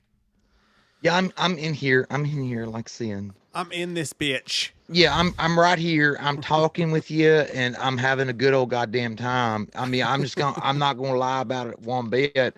I was enjoying talking to that motherfucker Damian and listening to all his, he talking about that Kip motherfucker. I don't even know him, but I don't like him. Not no mo. He come from that trailer park area. He's on the west side. We on the east side. We don't like that west side trailer park asshole coming over here. I'll tell you what, man. That was a fun interview, man. That was a really cool. Damian's a cool dude. I had no idea. about any of that shit. I feel like I just watched an episode of Sally Jesse Raphael, and like some shit was revealed that I didn't even know. I gotta check out that Dread Central article for sure. Yeah. Gypsy Warrior said didn't know about Kip. Sorry for causing tension. No tension at all, man. That was fucking fascinating. No, yeah, it was great, and he wasn't like, you could tell Damian wasn't mad about it. No. Like he was telling the truth. But dude, I gotta be honest. I loved, and I wasn't just doing that because he was a guest or whatever. The fact that he mentioned Alien as his inspiration, I'm like, dude, that's fucking great. Because when I said whispering winds of the mountaintops of Alps, like I thought, that's typically what you would expect if you talk to somebody like, hey man, what was your inspiration for becoming an actor? They're like, yes, one time in the March of 1982, my father took me to a Broadway play, and it was the Whispering Winds of the Alps. And I, at that point, knew the powerful performance they performed was what I needed to be on stage. And I'm glad he didn't say that. It was like, oh yeah, it was fucking Alien. Like that's badass. Like I love that. That's down to earth, like normal talk. Yeah, dude, I love that guy, man. I think he's a cool ass dude, and he was nice when we met him. He was nice tonight. It's funny ass dude. And I, honest to God, man, a dude that I would really like to. I know we're just kidding, obviously, about the starting our own company or whatever, but I would like to go to a bar and have a few brewskis with that gentleman. I feel like we were doing that pretty well. Yeah, like, I feel like I really did feel like we had just met up at karaoke. Damian had come off stage and he had done a really good rendition of Eve 6. And we were talking about it, and we were saying, hey, Mike does E6 sometimes, and I'll sometimes, when I'm in the mood or it's time to go home, I'll do the Wallflowers One Headlight. So it's cool, man. Yeah, it was a cool interview, man. I really liked Damian a lot. Like, it was really cool. Yeah, no, and thank you guys who held on with us tonight all night long. Haven't had a huge group of people here tonight. I don't know if there's maybe it's the NCAA tournament basketball going on, but all of you guys here who hung out with us tonight and hung out with us for the interview, that was really fun. I'm glad you guys hung out. Cool guy, man. It's a good time. I could talk to that guy for a long time. Dude, I was ready to go past it. I'm like, I know you have wife and child, but fuck it. Stay and hang with us. he was nice enough and cool enough to probably do that with us, man. Just cool fucking guy, man. I like that guy. I like the cut of his jib. If I'm being honest. Yeah, dude. We always get nervous a little bit before these things, but you always get a sense of people after a little while, and I got the sense of him, and it was pretty much like, I don't know, like again, it was just like hanging out with a bro at a baseball game. Yeah. And you're like, yeah, we're sitting in the stands, and you're like, oh yeah, I'm at a minor league game. I don't know shit about baseball, but they serve fucking beer for $1.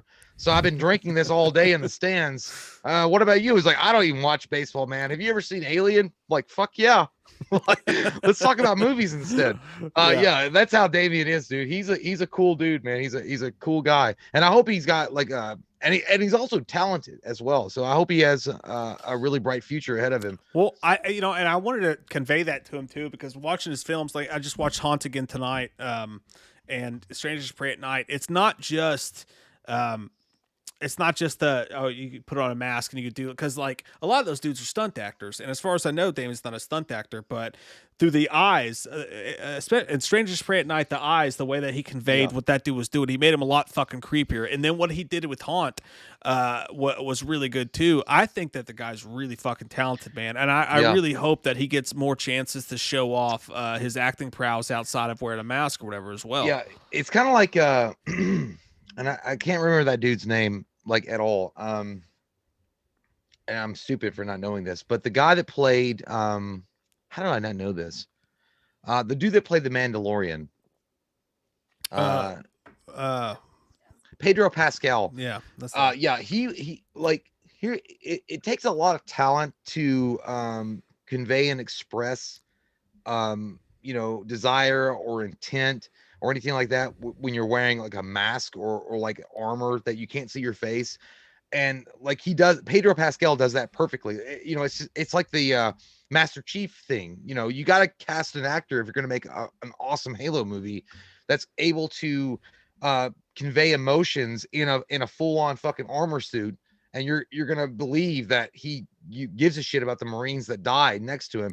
And I feel like Damian is one of those guys, like maybe it's because he's used to, the mask or wearing a mask, but or it's a special kind of person to be able to convey emotions in the way that Damian does, Pedro Pascal does.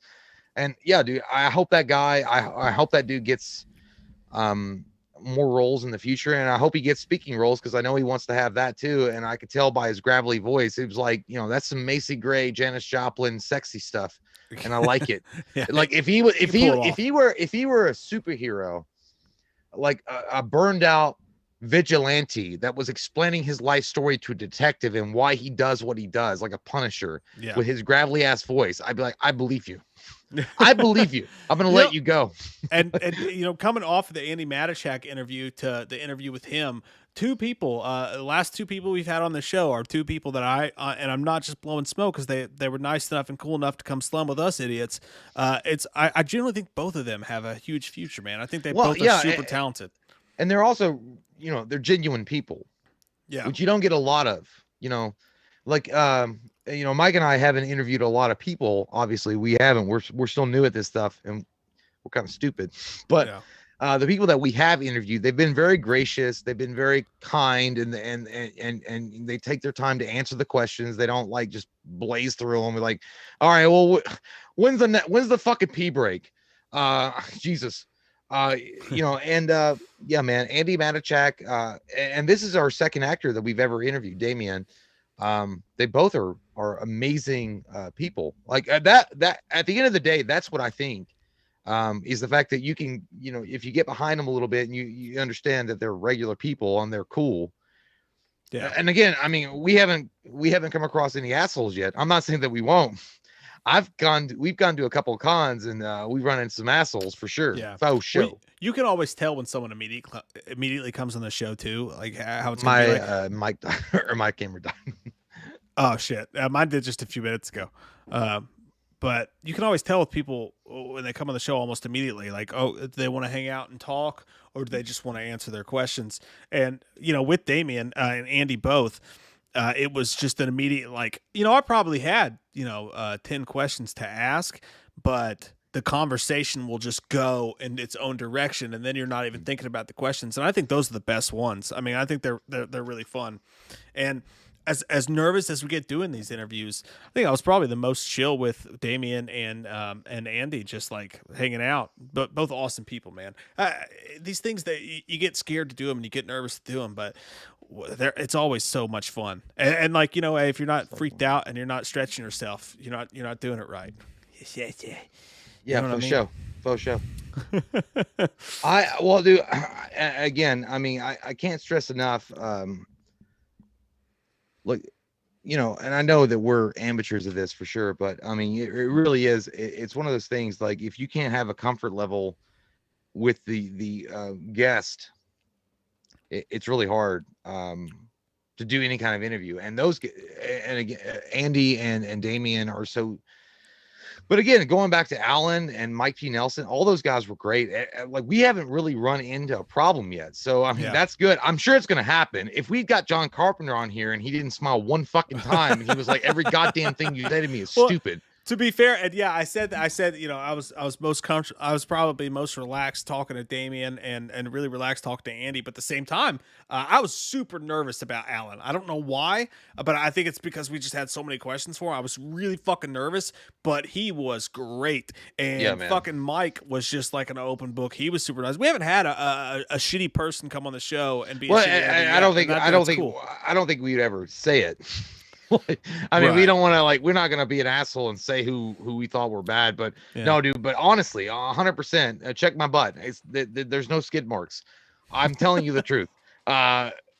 They've all been great. Mm-hmm. They've all been really nice and nerve wracking. Yeah. Every time we're going to do an interview, I get pissed off at Mike first for putting us in this position. And we review movies, asshole. We're not goddamn Larry King. I always message Jay like a dog who brings home like a mouse or a bird, and he sets it on the door because he wants you to be proud of him. And you're like, "Hey, look what I got!" And the dad's like, "God damn it, another piece of vermin." No, I'm proud, but then I'm like, "Well, we're not goddamn Larry King live." But and then I'm like, well, we're supposed to review movies and make skits and make people laugh. But then again, these have been actually these interviews have been some of the most fun I've had on the channel in a long time. And it's those like prom day jitters. Yeah. You get those prom day jitters, like, oh my God, is he gonna bring the fucking flower? I don't know. And am I gonna get laid tonight? I feel that way almost every live stream we do anyway. Like, even if we're just doing a live stream, we've done 1,000 of them. We go to do the live streams, and every night about 7 o'clock, I get super fucking like uptight and nervous, and I'm like, oh man, I got to make sure, because so much stuff can go wrong because you're live. I got to get the sound right. I got to get the background right. I got to put the breaks in. We know that. We know that for sure. Yeah, shit can go haywire fast. Can I reference Jaws? Yes, for sure. We know. We know it's bad. And then, well, I'll be honest, like a live stream, 30 minutes before a live stream, I take a dump because I get like the nervous bladder. I won't even eat spicy food on nights we go live because I know. Yeah. But yeah, damn, dude, what a fucking nice, cool ass laid back review, or not review, interview and review, I guess, in some way, because we did review some stuff with him.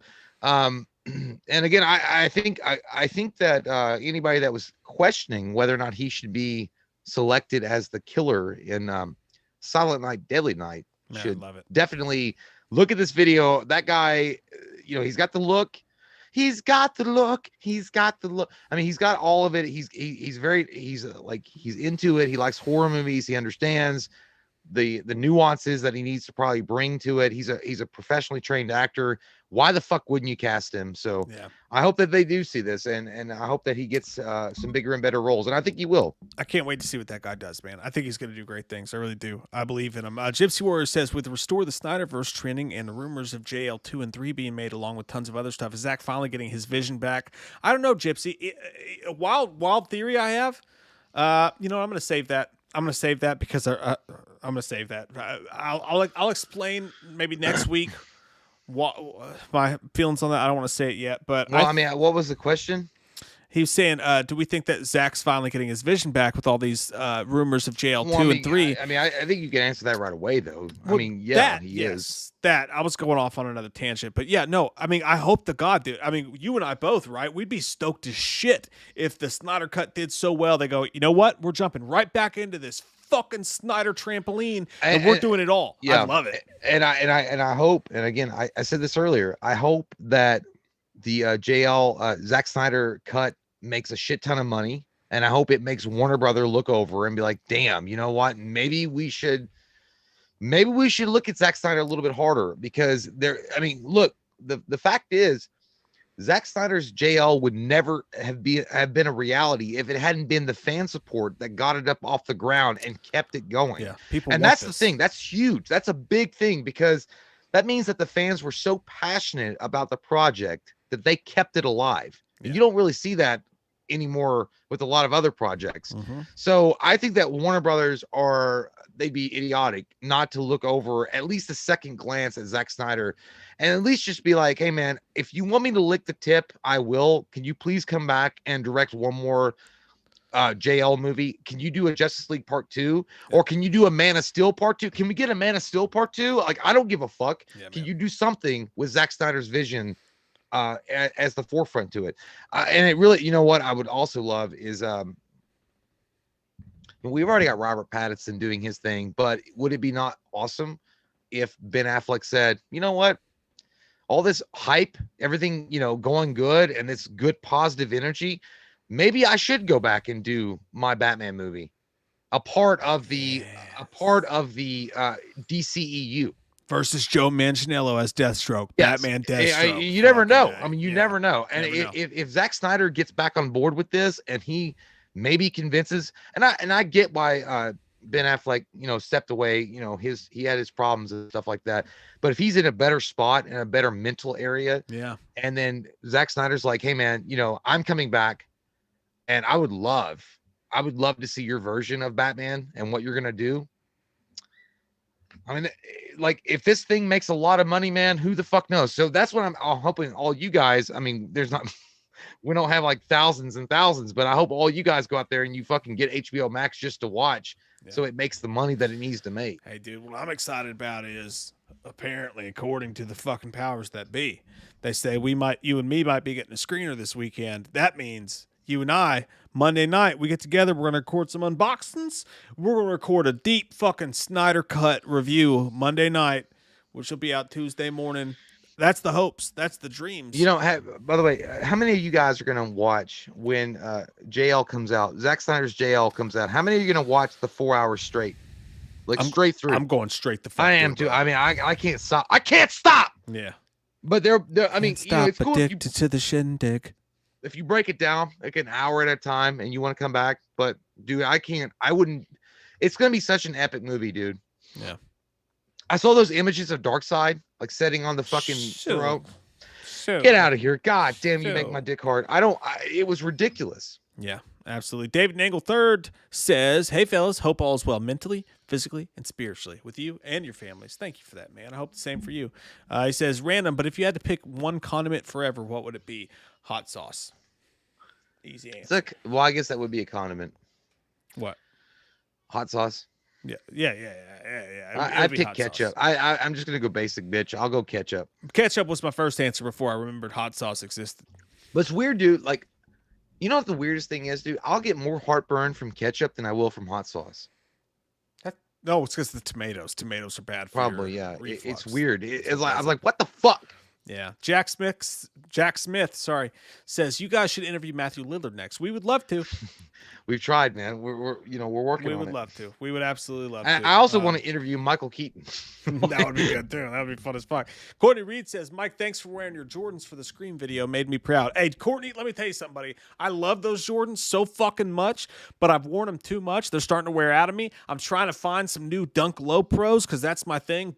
Nike Dunk Low Pros. That's like, now that I know that those exist, I can't buy another pair of shoes. But they're fucking like $200-$300. I can't be spending $200 on a goddamn pair of shoes, Courtney. So I'm watching this. I'm watching the drops. I gotta find me a new pair. I'm really looking forward to my next pair of Jordans. Well, by the way, Courtney, thanks for pointing out the shoes I was wearing because I was wearing Reebok Fire by Charles Barkley. No, you had some sweet Adidases on. I noticed when you rolled under the garage. They're actually they're called Reebok Fire by Charles Barkley. Are they really? Legitimately? No, I thought literally they were made that up. Oh, okay. I literally made that up. But I'm saying that if Charles Barkley ever wanted to do That's one, terrible. he should be like Phoenix Suns. It should be called Reebok Fire by Charles Barkley. Austin says, "Who would you both pick for a Mortal Kombat guest character if you could have anyone?" I'd pick Alucard from Hellsing. By the way, watch Hellsing Ultimate. Never heard of that. But if I could pick any Mortal Kombat guest character from the new movie upcoming, I guess I would actually go with I'd go with probably, I was going to say Cole, but I would actually go with Sub-Zero, I guess. Because Cole could tell you the whole thing. He's the central character. Movie-wise, are they asking about a guest character in the new Mortal Kombat movie, though? Yeah, if you could both pick for a Mortal Kombat guest character, if you could have anyone, who would it be? Oh, on the show? To talk to? Oh. I think so. Oh yeah, well, I mean, I would probably want to interview Scorpion and be like, dude, just have you ever thought about just letting it go? With the I was like, get over here! I mean, I was like, I don't know, man. Like, it's been a while, and you've been in hell now. Like, I mean, is it time to let go? It's time to stop now, Mac. Yeah, it'd probably be Scorpion. And if he got pissed off, he would just burn his camera because he'd take his mask off and fireball it. But it's not on me. I thought he meant like, who would you want to be in the next Mortal Kombat movie that wasn't announced? Like, I was gonna be like, well, I'd throw Ermac in there, but if that were the case, I'd say Johnny Cage, no doubt. Well, I think Johnny Cage is in it. I don't think so. Maybe like you said earlier, maybe post-credit sequence. A super sexual, super sexual secret. That could be cool. Guys, tonight was fun. We love you guys for hanging out with us tonight, for staying strong, and the people here hanging out with us. Really fucking cool. Thank you all for it. We hope you guys have an amazing Friday night. We have some awesome stuff coming up, and can't wait to tell you guys about it. Some stuff going on behind the scenes that we're working on.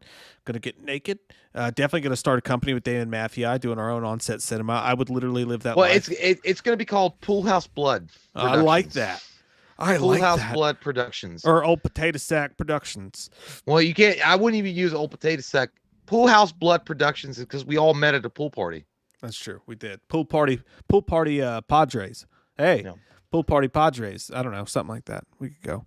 But hey, we love you fucking guys. We got to get out of here. We got to go. But we fucking love you. We hope you have an amazing weekend because you guys deserve it. We got to drive drunk to the liquor store. It's goddamn Don't do that. strong and it's goddamn serious. And we fucking love y'all so much. We can't take it deep in our chops because we'll see you guys live again on Wednesday, but we'll have plenty of shit before then. Tomorrow night, Saturday night, movie of the week. What's it going to be? Bloody New Year. Dude, did you hear the fucking director? You guys got to be on that. Like, hey guys, do us a favor. I mean, by the way, if you guys got time, if you guys wouldn't mind to just hang out for a little while, it's like an hour and 25-minute movie. Leave a like and like listen to it because I'm telling you, and watch the movie. It's fucking crazy. It's fucking crazy. You guys are gonna have a good time. Hey, dude, I promise. You know what's something fucked up? You know what happened yesterday? Let me tell you something. This was a Patreon request. By the way, there's a Patreon tier down below where you can request us to do a commentary and movie review. Dude requested us to do Bloody New Year, the movie commentary, 1987 horror film. We did it on Monday. Yesterday, the director of the movie passed away. I know. I think you posted that. I think I saw that. I'm like, that's what fucked the up. fuck? And like, we gotta stop reviewing movies. I know. We made fun of the movie and we laugh at it because it's a bad we weren't being assholes. But we fucking loved it.